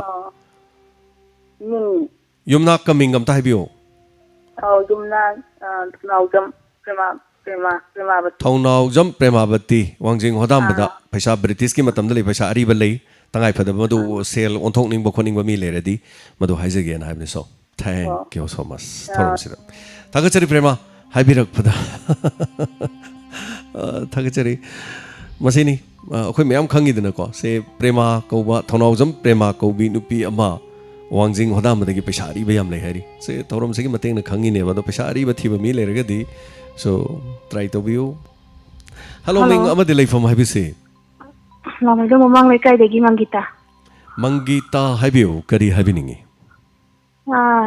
ꯍꯧꯖꯤꯛꯁꯦ ꯗꯥꯌꯥꯟ ꯀꯩꯅꯣꯝꯇ ꯄꯨꯡꯒꯤ ꯋꯥꯔꯣꯜꯁꯤꯗ ꯀꯩꯅꯣꯝꯇ ꯍꯥꯏꯖꯒꯦ ꯇꯧꯕꯅꯤ ꯊꯝꯕꯤꯁꯤ ꯍꯥꯏꯕꯤꯌꯨ ꯑꯩꯈꯣꯏ ꯍꯧꯖꯤꯛꯁꯦ ꯑꯩꯈꯣꯏ ꯂꯣꯛꯗꯥꯎꯟꯁꯦ ꯈꯔ ꯍꯥꯡꯗꯣꯔꯛꯑꯦꯗꯅ ꯑꯌꯨꯛ ꯅꯨꯡꯊꯤꯟꯗꯤ ꯍꯣꯏ ꯑꯗꯨꯒ ꯂꯥꯏꯟ ꯒꯥꯔꯤꯁꯨ ꯆꯦꯟꯕ ꯍꯧꯔꯦꯗꯅ ꯑꯩꯈꯣꯏꯒꯤ ꯒꯥꯔꯤ ꯆꯦꯟꯕꯁꯤꯗ ꯍꯧꯖꯤꯛꯁꯦ ꯑꯩꯈꯣꯏ ꯂꯥꯏꯅꯥꯁꯦ ꯑꯃꯨꯛ ꯍꯦꯟꯖꯜꯂꯛꯄꯒꯤ ꯐꯤꯕꯝ ꯑꯃ ꯁꯨꯝ ꯎꯕ ꯍꯥꯏꯇꯥꯔꯦ ꯑꯩꯈꯣꯏ ꯊꯕꯛ ꯆꯠꯆꯕ ꯃꯇꯝꯗ ꯍꯥꯏꯕꯗꯤ ꯑꯩꯈꯣꯏꯒꯤ ꯇꯣꯡꯉꯤꯕ ꯃꯤꯁꯤꯡꯁꯦ ꯑꯩꯈꯣꯏ ꯃꯥꯛꯁ ꯎꯞꯄꯁꯨ ꯌꯥꯎꯏ ꯑꯗꯒꯤ ꯎꯞꯇꯕꯁꯨ ꯌꯥꯎꯋꯦꯕꯀꯣ ꯑꯗ ꯑꯩꯅ ꯍꯥꯏꯖꯅꯤꯡꯉꯤꯅ ꯑꯩꯈꯣꯏꯒꯤ ꯒꯥꯔꯤ ꯊꯧꯔꯤꯕ ꯃꯤ ꯑꯗꯒꯤ ꯍꯦꯟꯗꯜꯃꯦꯟ ꯑꯣꯏꯔꯤꯕ ꯃꯤꯁꯤꯡꯁꯦ ꯃꯥꯛꯁ ꯎꯞꯄꯤꯕ ꯑꯗꯨꯒ ꯑꯩꯈꯣꯏꯒꯤ ꯇꯣꯡꯉꯛꯏꯕ ꯃꯤꯁꯤꯡꯁꯤꯁꯨ ꯄꯦꯁꯦꯟꯖꯔꯁꯤꯡꯁꯤꯁꯨ ꯑꯩꯈꯣꯏꯒꯤ ꯀꯩ ꯍꯥꯏꯅꯤ ꯀꯣꯚꯤꯗꯀꯤ ꯆꯠꯅ ꯀꯥꯡꯂꯣꯟꯁꯦ ꯈꯔ ꯉꯥꯛꯑꯒꯗꯤ ꯑꯩꯈꯣꯏꯒꯤ ꯂꯥꯏꯅꯥꯁꯦ ꯃꯈꯥ ꯁꯟꯗꯣꯔꯛꯇꯅꯕꯒꯤ ꯀꯩꯅꯣ ꯑꯣꯏꯒꯗ꯭ꯔꯥꯅ ꯈꯟꯖꯕ ꯅꯠꯇꯅ ꯑꯗꯨꯅ ꯍꯥꯏꯗꯤ ꯑꯩꯈꯣꯏ ꯃꯤꯁꯤꯡꯁꯦ ꯒ꯭ꯌꯥꯟ ꯇꯥꯕꯁꯦ ꯑꯗꯨꯝ ꯍꯧꯖꯤꯛꯐꯥꯎꯗꯤ ꯈꯔ ꯋꯥꯠꯄ ꯃꯥꯜꯂꯦ ꯑꯗꯨꯅ ꯑꯩꯈꯣꯏ ꯒꯥꯔꯤ ꯇꯣꯡꯉꯤꯕ ꯃꯤꯁꯤꯡ ꯄꯦꯁꯦꯟꯖꯔꯁꯤꯡꯁꯤꯅ ꯑꯩꯈꯣꯏꯒꯤ ꯃꯥꯛꯁꯁꯦ ꯐꯖꯅ ꯎꯞꯄꯤꯔꯒꯗꯤ ꯂꯥꯏꯅꯥꯁꯦ ꯂꯧꯅꯕꯒꯤ ꯆꯥꯟꯁꯁꯦ ꯅꯦꯝꯒꯅꯤ ꯑꯗꯨꯅ ꯑꯩꯈꯣꯏꯒꯤ ꯃꯥꯛꯁꯁꯦ ꯊꯕꯛ ꯆꯠꯊꯣꯛꯄ ꯃꯇꯝꯗ ꯐꯖꯅ ꯎꯞꯄꯤꯌꯨ ꯍꯥꯏꯖꯒꯦꯅ ꯇꯧꯔꯛꯄꯅꯤꯗ ꯃꯪꯒꯤꯇꯥ ꯃꯁꯤ ꯀꯔꯤ ꯍꯥꯏꯗꯣꯏꯅꯣ ꯂꯥꯏꯅꯥꯁꯤ ꯉꯁꯤꯗꯤ ꯗꯤꯁꯇ꯭ꯔꯤꯛ 4ꯗꯒꯤꯁꯨ ꯂꯥꯏꯅꯥ ꯑꯝꯇ ꯅꯥꯕꯒꯤ ꯄꯥꯎ ꯂꯥꯛꯈꯤꯗ꯭ꯔꯦ ꯁꯤꯕꯁꯨ ꯃꯤ ꯑꯃꯈꯛꯇꯪ ꯁꯤꯈ꯭ꯔꯦ ꯑꯗꯨꯅ ꯀꯔꯤ ꯇꯧꯔꯛꯇꯣꯏꯅꯣ ꯍꯥꯏ ꯀꯥꯟꯗ ꯆꯦꯛꯁꯤꯟꯗꯕꯁꯦ ꯑꯗꯨꯝ ꯈꯔ ꯍꯦꯜꯂꯛꯑꯅꯤ ꯂꯥꯏꯅꯥꯁꯤ ꯐꯔ ꯃꯥꯜꯂꯦꯅ ꯃꯥꯛꯁꯦ ꯎꯞꯇꯕꯩ ꯆꯥꯡꯁꯦ ꯍꯥꯟꯅꯗꯒꯤ ꯉꯥꯡꯅꯕ ꯋꯥꯔꯤꯉꯩꯗꯨꯗ ꯑꯃꯨꯛ ꯍꯦꯟꯅ ꯍꯦꯜꯂꯅꯤ ꯑꯗꯨꯒ ꯑꯅꯤꯁꯨꯕꯗ ꯍꯧꯖꯤꯛ ꯂꯩꯔꯤꯕ ꯋꯥꯐꯝꯁꯦ ꯀꯩꯅꯣ ꯍꯥꯏꯀꯥꯟꯗ ꯃꯅꯤꯄꯨꯔꯒꯤ ꯄꯨꯂꯤꯁ ꯀꯃꯥꯟꯗꯣꯁꯤꯡ ꯄꯨꯂꯤꯁ ꯁꯤꯚꯤꯜ ꯄꯨꯂꯤꯁ ꯂꯩꯔꯤ ꯃꯌꯥꯝ ꯄꯨꯝꯅꯃꯛꯅ ꯃꯤꯆꯝ ꯄ꯭ꯔꯖꯥꯗ ꯑꯩꯈꯣꯏꯒꯤ ꯀꯥꯔꯐ꯭ꯌꯨ ꯊꯨꯒꯥꯏꯕ ꯍꯥꯏꯇꯥꯔꯦ ꯂꯣꯛꯗꯥꯎꯟ ꯊꯨꯒꯥꯏꯕ ꯀꯥꯡꯕꯨꯗꯤ ꯈꯣꯝꯒꯠꯄ ꯄꯩꯁꯥꯗꯨꯕꯨ ꯂꯨꯄꯥ ꯀ꯭ꯔꯣꯔ 2.5 ꯈꯣꯝꯃꯤ ꯍꯥꯏꯔꯤꯅꯤꯗꯅ ꯑꯗꯨꯛ ꯌꯥꯝꯅ ꯈꯣꯝꯃꯤꯁꯤ प्रजा ꯒ꯭ꯌꯥꯟ ꯇꯥꯕꯒꯤ ꯅꯠꯇꯦꯕ ꯄꯩꯁꯥꯗꯨꯗꯤ ꯑꯔꯥꯏꯕꯅꯦꯕ ꯄꯩꯁꯥꯗꯨ ꯈꯣꯝꯃꯤꯗꯨ ꯐꯥꯏꯟꯅꯦꯕ ꯊꯣꯛꯀꯅꯨ ꯍꯥꯏꯗꯅ ꯃꯊꯪ ꯊꯣꯛꯇꯅꯕ ꯍꯥꯏꯗꯅ ꯐꯥꯏꯟ ꯊꯤꯍꯜꯂꯤꯅꯦꯕ ꯑꯗꯨꯕꯨ ꯂꯨꯄꯥ ꯀ꯭ꯔꯣꯔ 2.5 ꯇꯥꯏ ꯄꯤꯛꯈ꯭ꯔꯕ ꯁ꯭ꯇꯦꯠ ꯃꯤ ꯂꯥꯛ 19 ꯂꯩꯕ ꯁꯤꯒꯤ ꯃꯅꯨꯡꯗ ꯑꯩꯈꯣꯏ ꯐꯨꯔꯨꯞꯆꯥ ꯍꯥꯏꯇꯥꯔꯦ ꯑꯩꯈꯣꯏ ꯂꯩꯔꯤꯕ ꯐꯨꯔꯨꯞ ꯑꯁꯦꯡꯕ ꯂꯩꯔꯤꯁꯤ ꯌꯦꯂꯧꯃꯤ ꯑꯁꯦꯡꯕꯗꯤ ꯂꯥꯛ 23 ꯐꯥꯕ ꯅꯠꯇꯦꯕ ꯁꯤꯕꯨ ꯃꯅꯨꯡꯁꯤꯗ ꯑꯩꯈꯣꯏ ꯍꯟꯖꯟ ꯍꯟꯖꯟ ꯇꯧꯔꯀꯥꯟꯗ ꯂꯨꯄꯥ ꯀ꯭ꯔꯣꯔ 2.5 ꯇꯥꯏ ꯍꯥꯏꯁꯤ ꯌꯥꯝ ꯏꯀꯥꯏꯅꯤꯡꯉꯥꯏꯅꯤ ꯑꯗꯨ ꯌꯥꯝ ꯆꯦꯛꯁꯤꯟꯅꯤꯡꯉꯥꯏꯗꯤ ꯑꯣꯏꯔꯤ ꯃꯪꯒꯤꯇꯥ ꯍꯧꯖꯤꯛꯁꯤ ꯑꯅꯥꯕ ꯐꯔꯦ ꯍꯥꯏꯔꯒ ꯁꯨꯝ ꯆꯦꯛꯁꯤꯟꯗꯕ ꯍꯦꯜꯂꯛꯈꯤꯅꯤ ꯑꯗꯨꯅ ꯈ꯭ꯋꯥꯏꯗꯒꯤ ꯂꯨꯕꯗꯤ ꯃꯤꯅ ꯑꯩꯉꯣꯟꯗ ꯁꯟꯗꯣꯔꯛꯇꯅꯕ ꯑꯩ ꯏꯁꯥꯁꯨ ꯌꯥꯝ ꯀꯟꯅ ꯆꯦꯛꯁꯤꯟꯅ ꯎꯞꯄ ꯑꯃꯈꯛ ꯇꯉꯥꯏ ꯐꯗꯦ ꯑꯗꯨꯅ ꯌꯥꯝ ꯆꯦꯛꯁꯤꯜꯂꯒꯁꯨ ꯍꯥꯏꯇꯥꯔꯦ ꯑꯩ ꯏꯁꯥꯃꯛ ꯇꯧꯈ꯭ꯔꯤꯗꯨꯅꯦꯕ ꯁꯨꯡꯊꯥ ꯊꯥꯄꯣꯟꯇꯦ ꯑꯗꯨꯝ ꯎꯞꯇꯅ ꯂꯩꯅꯤ ꯌꯨꯝ ꯆꯠꯄꯁꯦ ꯀꯥꯔ ꯑꯃ ꯇꯧꯔꯒ ꯆꯠꯂꯤꯕꯅꯤ ꯅꯨꯡꯁꯤꯠꯇꯒ ꯄꯥꯏꯔꯛꯑꯦ ꯒꯥꯏꯗꯣ ꯅꯨꯡꯁꯤꯠꯀ ꯆꯪꯍꯟꯗ꯭ꯔꯤꯕꯅꯤ ꯑꯦꯁꯤꯒ ꯊꯥꯄꯣꯟꯇꯦ ꯅꯞꯄꯒ ꯂꯥꯛꯏꯅꯦ ꯑꯗꯨꯝ ꯌꯥꯎꯔꯛꯏꯅꯦꯕ ꯑꯗꯨꯝ ꯇꯝ ꯉꯝꯗꯦꯕ ꯑꯗꯨ ꯈ꯭ꯋꯥꯏꯗꯒꯤ ꯂꯨꯔꯤꯁꯦ ꯍꯧꯖꯤꯛꯁꯦ ꯀꯔꯤꯅꯣ ꯍꯥꯏꯀꯥꯟꯗ कोरोना नाख्र मतुंगदा कोरोनादा मखन अनि अहुम सुइको अदम खोइना हाइजख्रे हाना मंगोदा महिक यामना चंगदब कांगुदुदी अदम चाक खरा चारगा मीनी येलक चाक खरा फ्री की चाक खरा चारगा nga thong खरा येन thong खरा चारा अदम लाक याय उती खरा चारगा अखोइना गना जरुदुदी येन उती गाइड हाइरनु सुंसा चाबा याद्रिने नुमित 3 नि पानी करीम ति योत्तना लैरिने ओनली स्टेरॉइड कापा हिंगा इनेब अदन स्टेरॉइड मयाम दुनो कैदोगेबु मदुगी साइड इफेक्ट मयाम जनुको खोंग पोंखलैनी तांग चिखलैनी दे तुम याहंद्रिमनी ओलांग ओनसाउन नारिनी ये तमुक चेपी ओय तमुक चेपी ये तमुक चेपी पुक मनुंग द मोरोक साबदौनको अदम तौले थबक सुबा यादे इसिंग बातिन म होनबो ngamde अद मोटले खोले ना सिदा नापी खरा हाइदोके ना थांग तेन पार हाइरो सयेंग जि लेंग यादे अदो सुंगा यादे रांग सु नुंग खरा होनगे ने खितंग होलुई अदो अनिरक होल अदम सोर तबे रोल तोय अनो था तरुक कुंबगी चांग पोथारगा फजना लैयो हाइबदुना पोथाबजे अदम सिदा तौ लैरेदना अदर मयाम जाम चिक्सन बियो सिगी अनाबसे फागी ओइना लोबिगनु कोरोना लैते गान खनबिरुनु नारुरमने कोइदि कुदै सलैमनि अदुना मसे याम सुमाइना जुम हाइजगे अदुगे याम चिक्सन बियो मसे फागी सुंग नते करीमता नादब कांगुना गने आइगी तुंगदा नाबनि दना कोइ ओजा कैनोइगा लैखिद्रिसे ओजा चाकथे पिनबगा लैथ्रिसे आइगी तुंगदा नाबने अदु लैखिद्रिने बे यंगोबको सुमाइ यम मांगी दना टेंशन जगे वाफम से ओजा Ram Thiyam kerosene litre RS हुम्फु निंगसिंग बथोक्त्रब मतमदसु येलखरबा हंदक लिटर अमखक्सु पीबा सुमलिब्रान तापिरे ओजा रामथियाम अदुगी मरमदे खोइ खंगजदे अदुबो खंगबा मी याउबिरगदि खुंबिरकपदुम याय ओजा राम अखोइगदि मरी लेनबो वाफम नते हाइतरे वहांगदुमदि अदुबु थागचरी ओजा राम फोन चत्तबदुदि नेटवर्क नो ओइरमबे याय अदुगी मथक्ता हप्ता अमगी मनुंगदा अमुखक्तंग कॉल तोबियो हाइजबनिना यारगदि ngarang nahansu phanggiba male anyway सोइदना दुम तौबिरो मथंगदा दुम अदोंगे कमेंट पाथोक्सरी हेलो मिंग अमदि लैफम हाइबिसे आई ngarang तौजगिबा तांग बा सवन के मजमनी हाई स्कूल में आदगी करियम लाइब्रेरी बजा ना खोंग चिकपगी हाइजबितो अदम तंग सा आई नुंगाइजे सदना सम तौजरबनी सा अदु मोइन पीरिबा वगाइगी दुम तंगि आई येंगजेति अतेदि लु येंगे होय होय अदुम तंग मियामना मतेंग तंग पांबियो हाइजगे तो मतेंग हाइबदि मफम येंगबम दो वबगाई दो वबगाई लमखाई गी द लैबा सरकार गी हाइबको सरकार गी हॉस्पिटल अम लै हाय पीआईसी अदुदै द लै हाय मदु मोजाना ट्राई तो बिदो गाइरे मदु अइनदि थोइदोनो खंगजब नते कॉलरना हाइबिरकपनि ओजा अदुगा अयाम ngaraंगी हाइबिरकपसिंग दुदि याम येंगेना सो हाइरि सो जागी दु खरा लुरे अदुगा अमतंग तानाबिरगा अमतंग रिम्स तक चलगा मदुगी बोर्ड का लैरिबा रिम्स की दिस मनुंग दसु लैबो हॉस्पिटल दसु येंबिरब्रा येंबिद्रिब्रा अखंग डॉक्टर गमतंग तानार तौद्रदि अखोइदि डॉक्टर मक नतमनि नोजा अखोइना सिनबदि ngमजद्रे अदुबु मदुदि यारक्त्रगदि अमुक मपालोमदा करी अमतंग ट्राई तौबिबा याबा लैब्रा मपालोमगिसु तोंगान बा अखोइगी लैरि सरु सयांगी तौकांददि ममिंग चलबा डॉक्टर सिंह अयाम्बा रहमान अदु मैम लैरिदनको सो मैम आई ममिंग लोय हाइजद्रसु गुवाहाटी दसु ऑर्थोलॉजी की डॉक्टर अफब लै हाइतारे सो अमुक्तंग ट्राई तौबियु दिसपुर हॉस्पिटल सु ऑर्थोलॉजी की डॉक्टर अफब लै अदुगा दिसपुर दसु आइसु येंगोरे आइगिसु हाइतारे सानबदा करी हाइतारे इसा खरा पानगे खरा मत्रंग काहनगे सानरुबदा थेकपदि हेंजनगिदना आइगी muscle J stress तौथोख्रगको L5 L4 ji loi khoira leram e Guwahati yowe adagi gym sanagidre hai tare angang di natram ni na angang tamo yankai thikpiu chani thikpiu cham thikpiu na to tamo satre thikpiu na haibda iding asai ge moini he geng bada angang maloro ba khangde ba ko aduna thik pane bai jo ta pisa do mayeng ga taning dana ga tawru bane me bai mayam jo dum 6 pack 4 pack kaniam tawbu da akoina 1 pack ta leiba du ko 1 pack ading asai puk ta leiba pack to ni ko pack amadu da mukhan kini mayam na so masa phabade am pa mi am yeng ning mi masa phabaje uraga kalakta ba yaude dana ko faja faja ba mayam yawe ba as moi du oining ba khoi so dum adu thabak ne yada ba tum chaba dagi ahing tum da ba lila chat ba khot ba taw ba sina hai tare so khwang adu mai taw khi laibak thi khi hai tare ana dispur hospital yau khi ai so chalui adaga phamba yada dana yamna wana hai tare phakta phamba sungya ya ki de hojik ju phakta phamba bera dum kai aduna hojik guli chara hidak chara adu mai taw khi bane aduna amuktang di yengbiro so thank you so much hello ming amadi lai from happy say yamba nanau Govind Khoman Govind taram lokchari Bangalore dagi habiyo ahama maktada Sintakpuren yamba nanau khurumjari tabiri papuna makpuju khurumjari taram lokchari habiyo ahama nungai tabada akhoigi oja aton awomaina laigidabada macha manau ama oina nungai tab phongthokjari adugo khurak hangdana leiba maraktudagi phagi ba si am nungai te ko aduga nanau gi wakalon amada bot maya naksalakpajida bot ki lalong yatpada akoigi chakthak oina pibigraba haina ju khalle ko adugo fare achumba habado puthokpa oiba oisanu aduga ani subada yambana numi kharani gi matungda haibi khiba akoigi club ta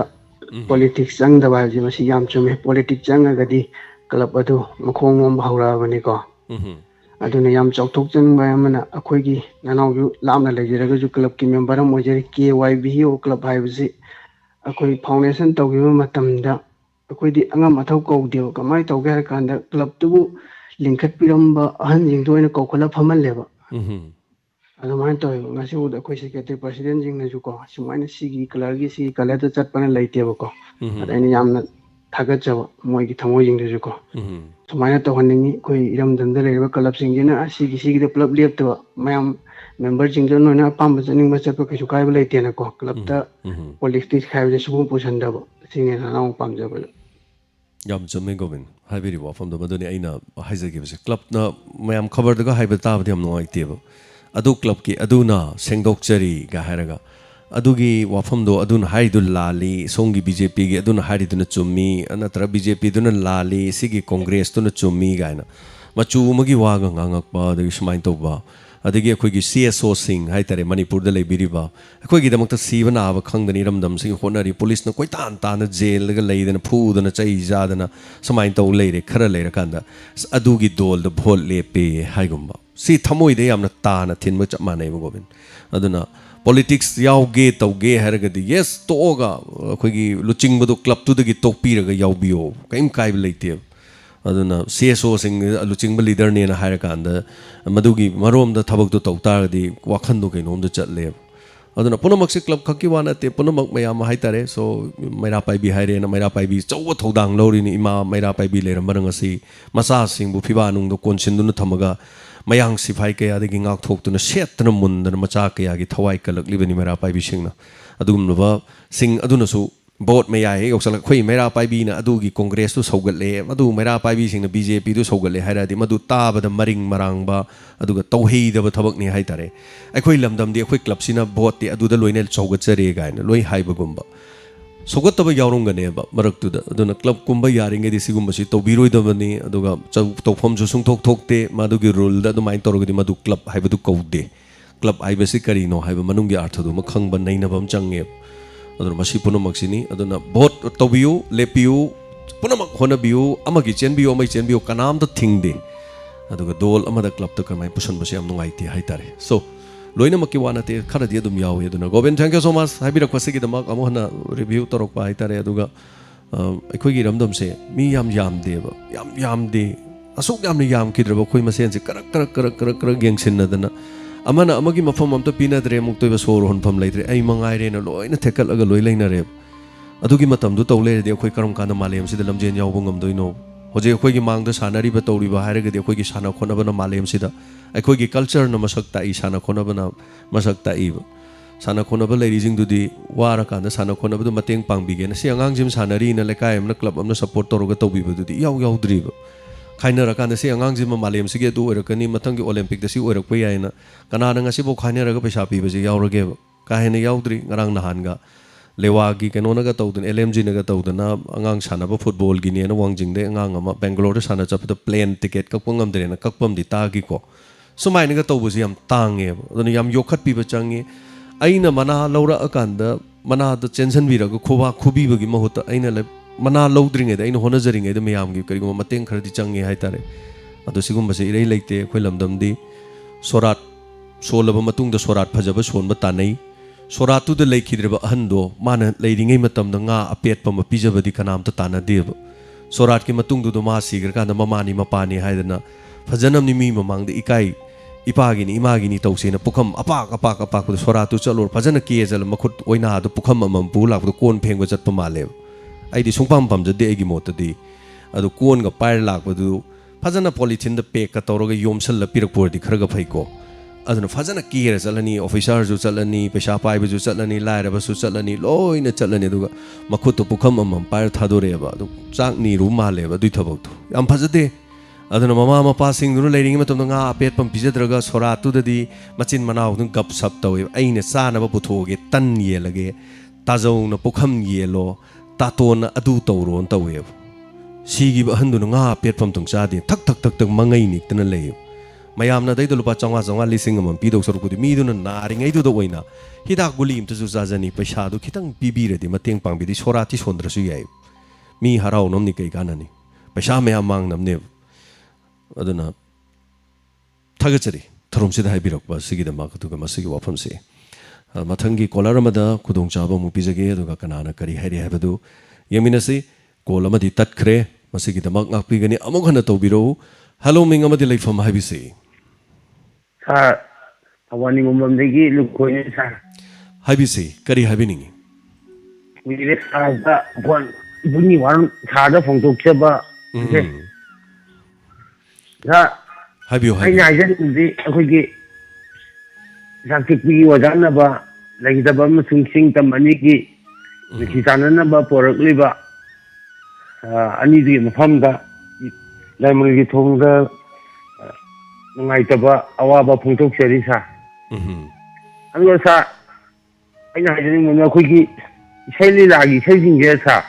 हाइबियो ताबिनिंगबगुम्बा खनबा याबगी याय लोइना खनबा याय इदि याम नुंगाइनि हाइजरिबा खनबा याय अदुम खनबा इसाइजिंगो तारुबदा यामना थमोइ हे अवाबम सिनुगाइतबा ओक्सेबा याम नुंगाइजे खनबियो अदुम खनबा याय अखोइगी इसाई लीलागी इसाई पुनमक्से अदुम सगोलसे नुमित खुदिंगी हारिबा थौरमसिदा अथेंबदा अदुम थारमबनी अदुम अदुबु इसाइसे यामना मरांग काइदबदगी अमुक थाबा अमुक थादा तौबसु यावी अदु हारिबसे अदुम लैजबनी थारिबसिंग अदुम खनबिबा याय अदुगा सना लेपाक नाचो आर्टिस्ट इसाई याम फजबा लेगनबदा अदुगी पीस मेकर आर्टिस्ट एसोसिएशन संगाईगी अदुगा चाकथेकपिगी हारिबसिदि अदुम लेगनबनी अखोइदा लोइना लेजै अयाम्बा मयेक्ति खरगदि सेंगदबा यावी ओजा मखा करी करी हाइबिनिंगबा लेबिरि हाइबियो साउगी थौसिदिमा पारबो खुदिमक्ता सिजे फजति हाइबदा इबु याउदबा सा होय अदु खता हाइजगो तंगु सा अदु सा कमेंट का हाइबियो अखोगी अखोई मैदान सोनिया होय जी खंजे हिता का दगमा न तैबा कनागी खोंजेल हाइबिबा सोनिया सोनिया पोथाग्रे डायमंडगी माई पोथाग्रे तोखरे हाइतारे को थोरमसिदा यावबिरमबनी चहीमा हेना याम वाना अदा खोइनसु याम वाना सेमजरकपनि हाइतारे फिबमजु यौनबो होनबदुबु फजना मपुंग फाबगला कांदा मा पोथारगे हाइदना पोथाग्रे मसागी को थगचरी सिनी अखोइगी पुंसीसी तमंगमनते radio they यावबिरमबा अखोइ Monika Thokchom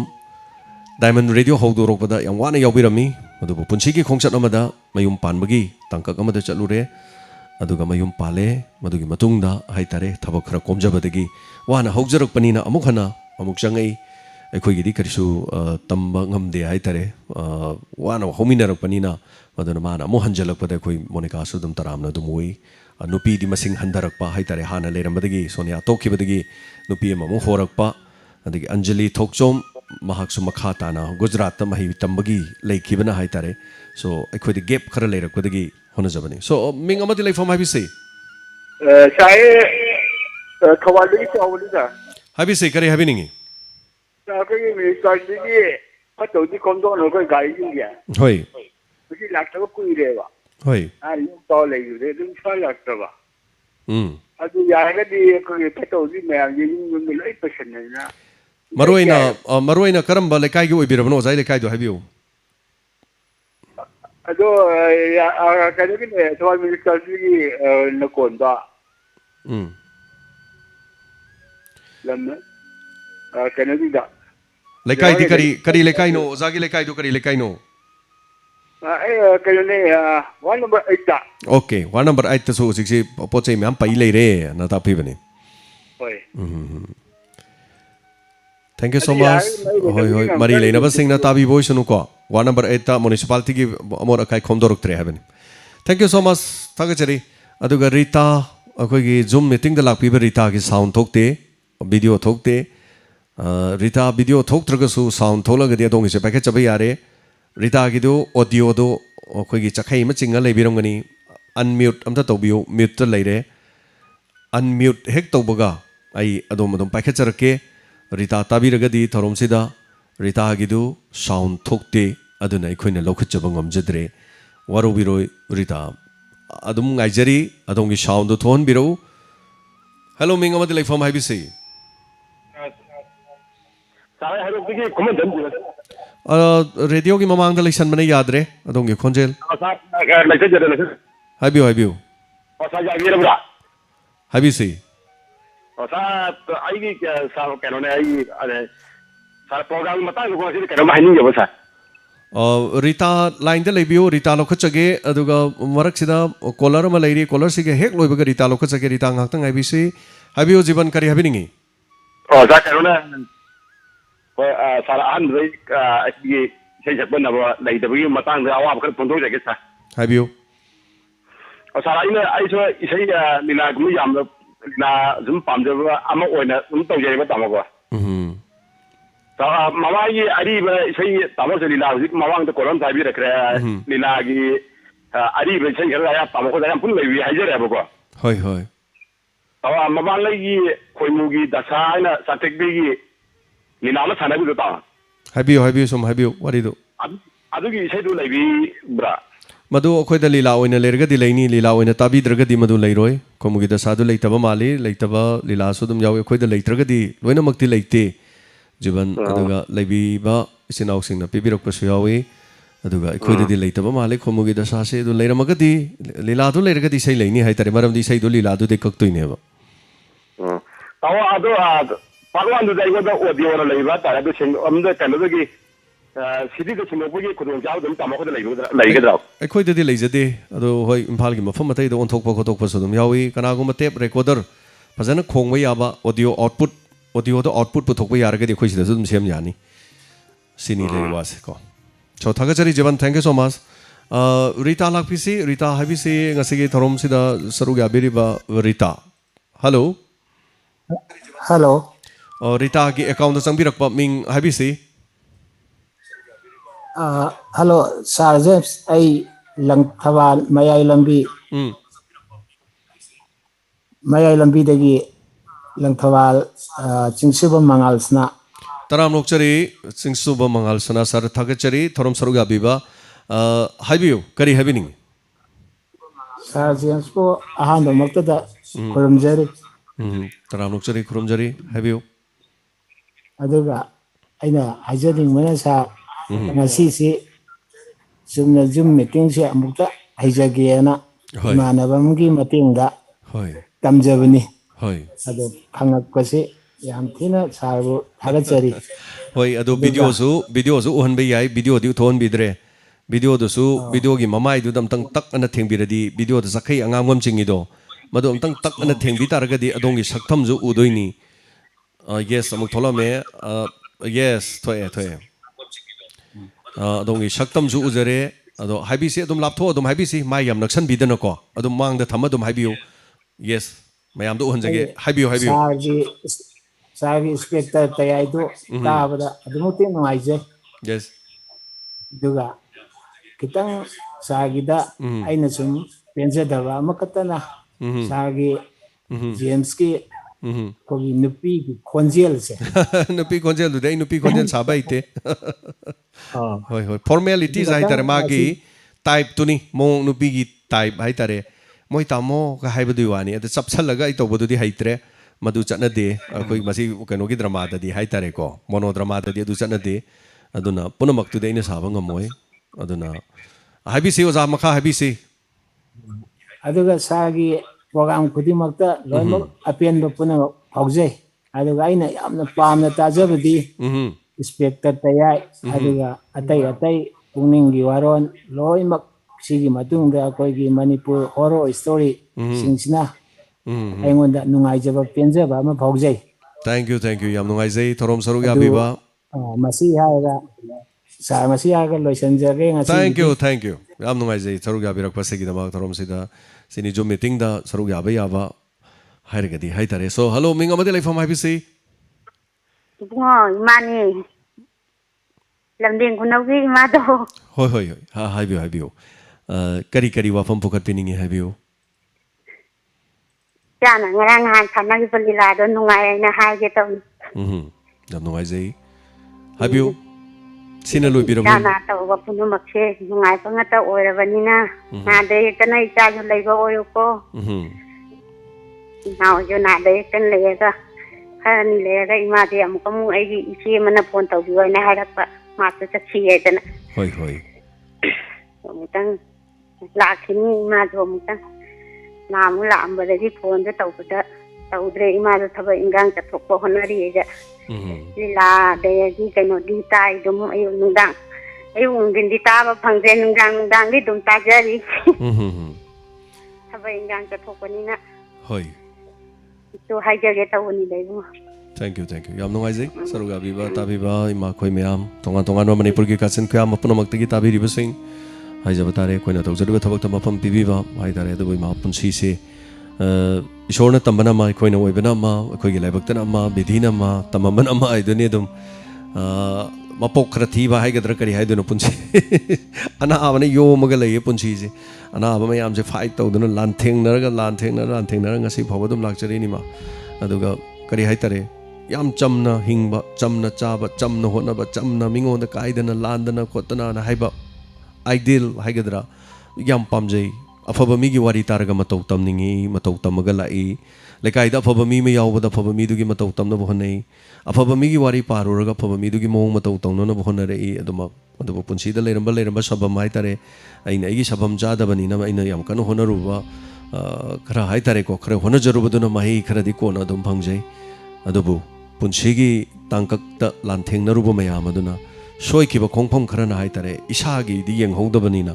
isa di leithora kanda igi ningba thungba hora kanda koira akanda akoi ba je kaidaronge khwang da kola ana ba mayam sin paidan leiram hai tare do nungsi ngarang sui pagum laba sahi chamaga ani suraba mai macha laisram lakpidana sahi chamaga ani mana punsiri ba sahi do hena punsi biu haina pibirami sahi humpu nga bo hingni ba thajade hoji matam gi na sing hai tare ko adu bu yam nungai jai aduga 10th thadagi morang them ibol lakpidana pabung sinazo sahi morpru daragani thoi 92 years hai tare magi punsi hen bo ayu haina pibirami adu nungsi jai pagum loba sing aduna ekoi gi maithong yengningi radio da ngang matare noi phone ai du so koi di khangjade nangi maithong se amuktang uraga sira su si je khrage gaina haiba lakpado onthong nungsi gre yam punamak to aduga kaisu nattaba kaisu oijadaba kege gumlaba o pambi ama bu mo chang oiba ngamjadaba khoibu masing thabiba aduga nuksibiba halaman singna ai tare ne ko yam nungai jai thagachari ma hoi me am punama sogot piriba punama haijaba tare mathangi collar da khudong chaba pizari amo yengmina sikanana kari hairakpa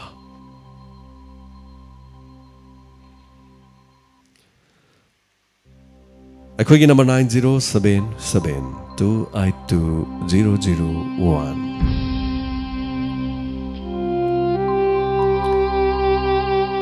Sir, cooking gas se tha ani hena chalami adubu hojikti tha ama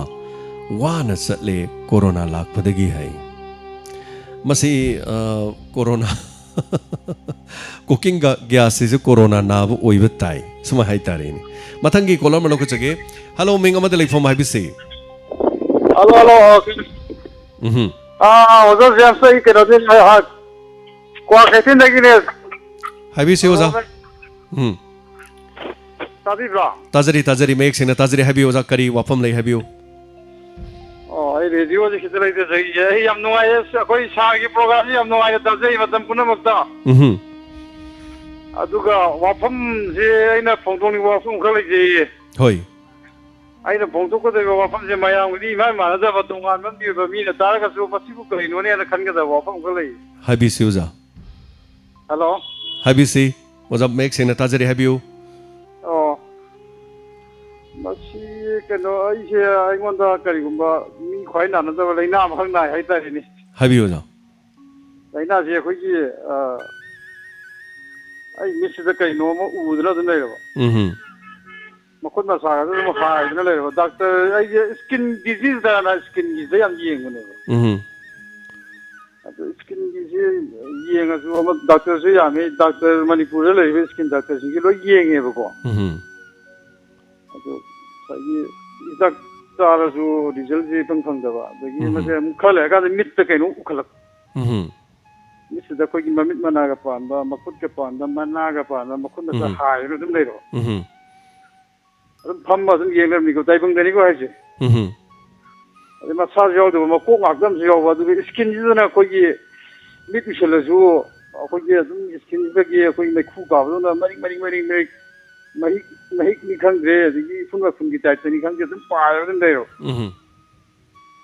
psychiatric doctor, they go young Ravanita. Oh, in a psychiatric Marilina Rongadrana, psychiatric doctor singing Adurgasu, Madupatre, the lighting guy the Kurum Bibroza, Kamaikamata, we some Taja Bibida, lighting Taja Bibra. Lighting is your in a young, Kayum the Lak, the Kongan Talia, although I want to change that there are some later. I want to change the Regatina.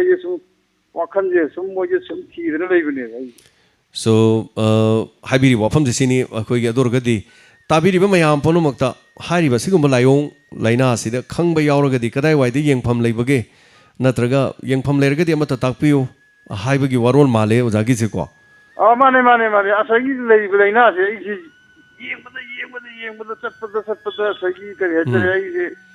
as I give meet the machine move over him, I couldn't say hi, I meet the Mekuka, don't tell it. I think the gear, Miss Shalakan says, Mekuka, very pies, over. Ado Isa was I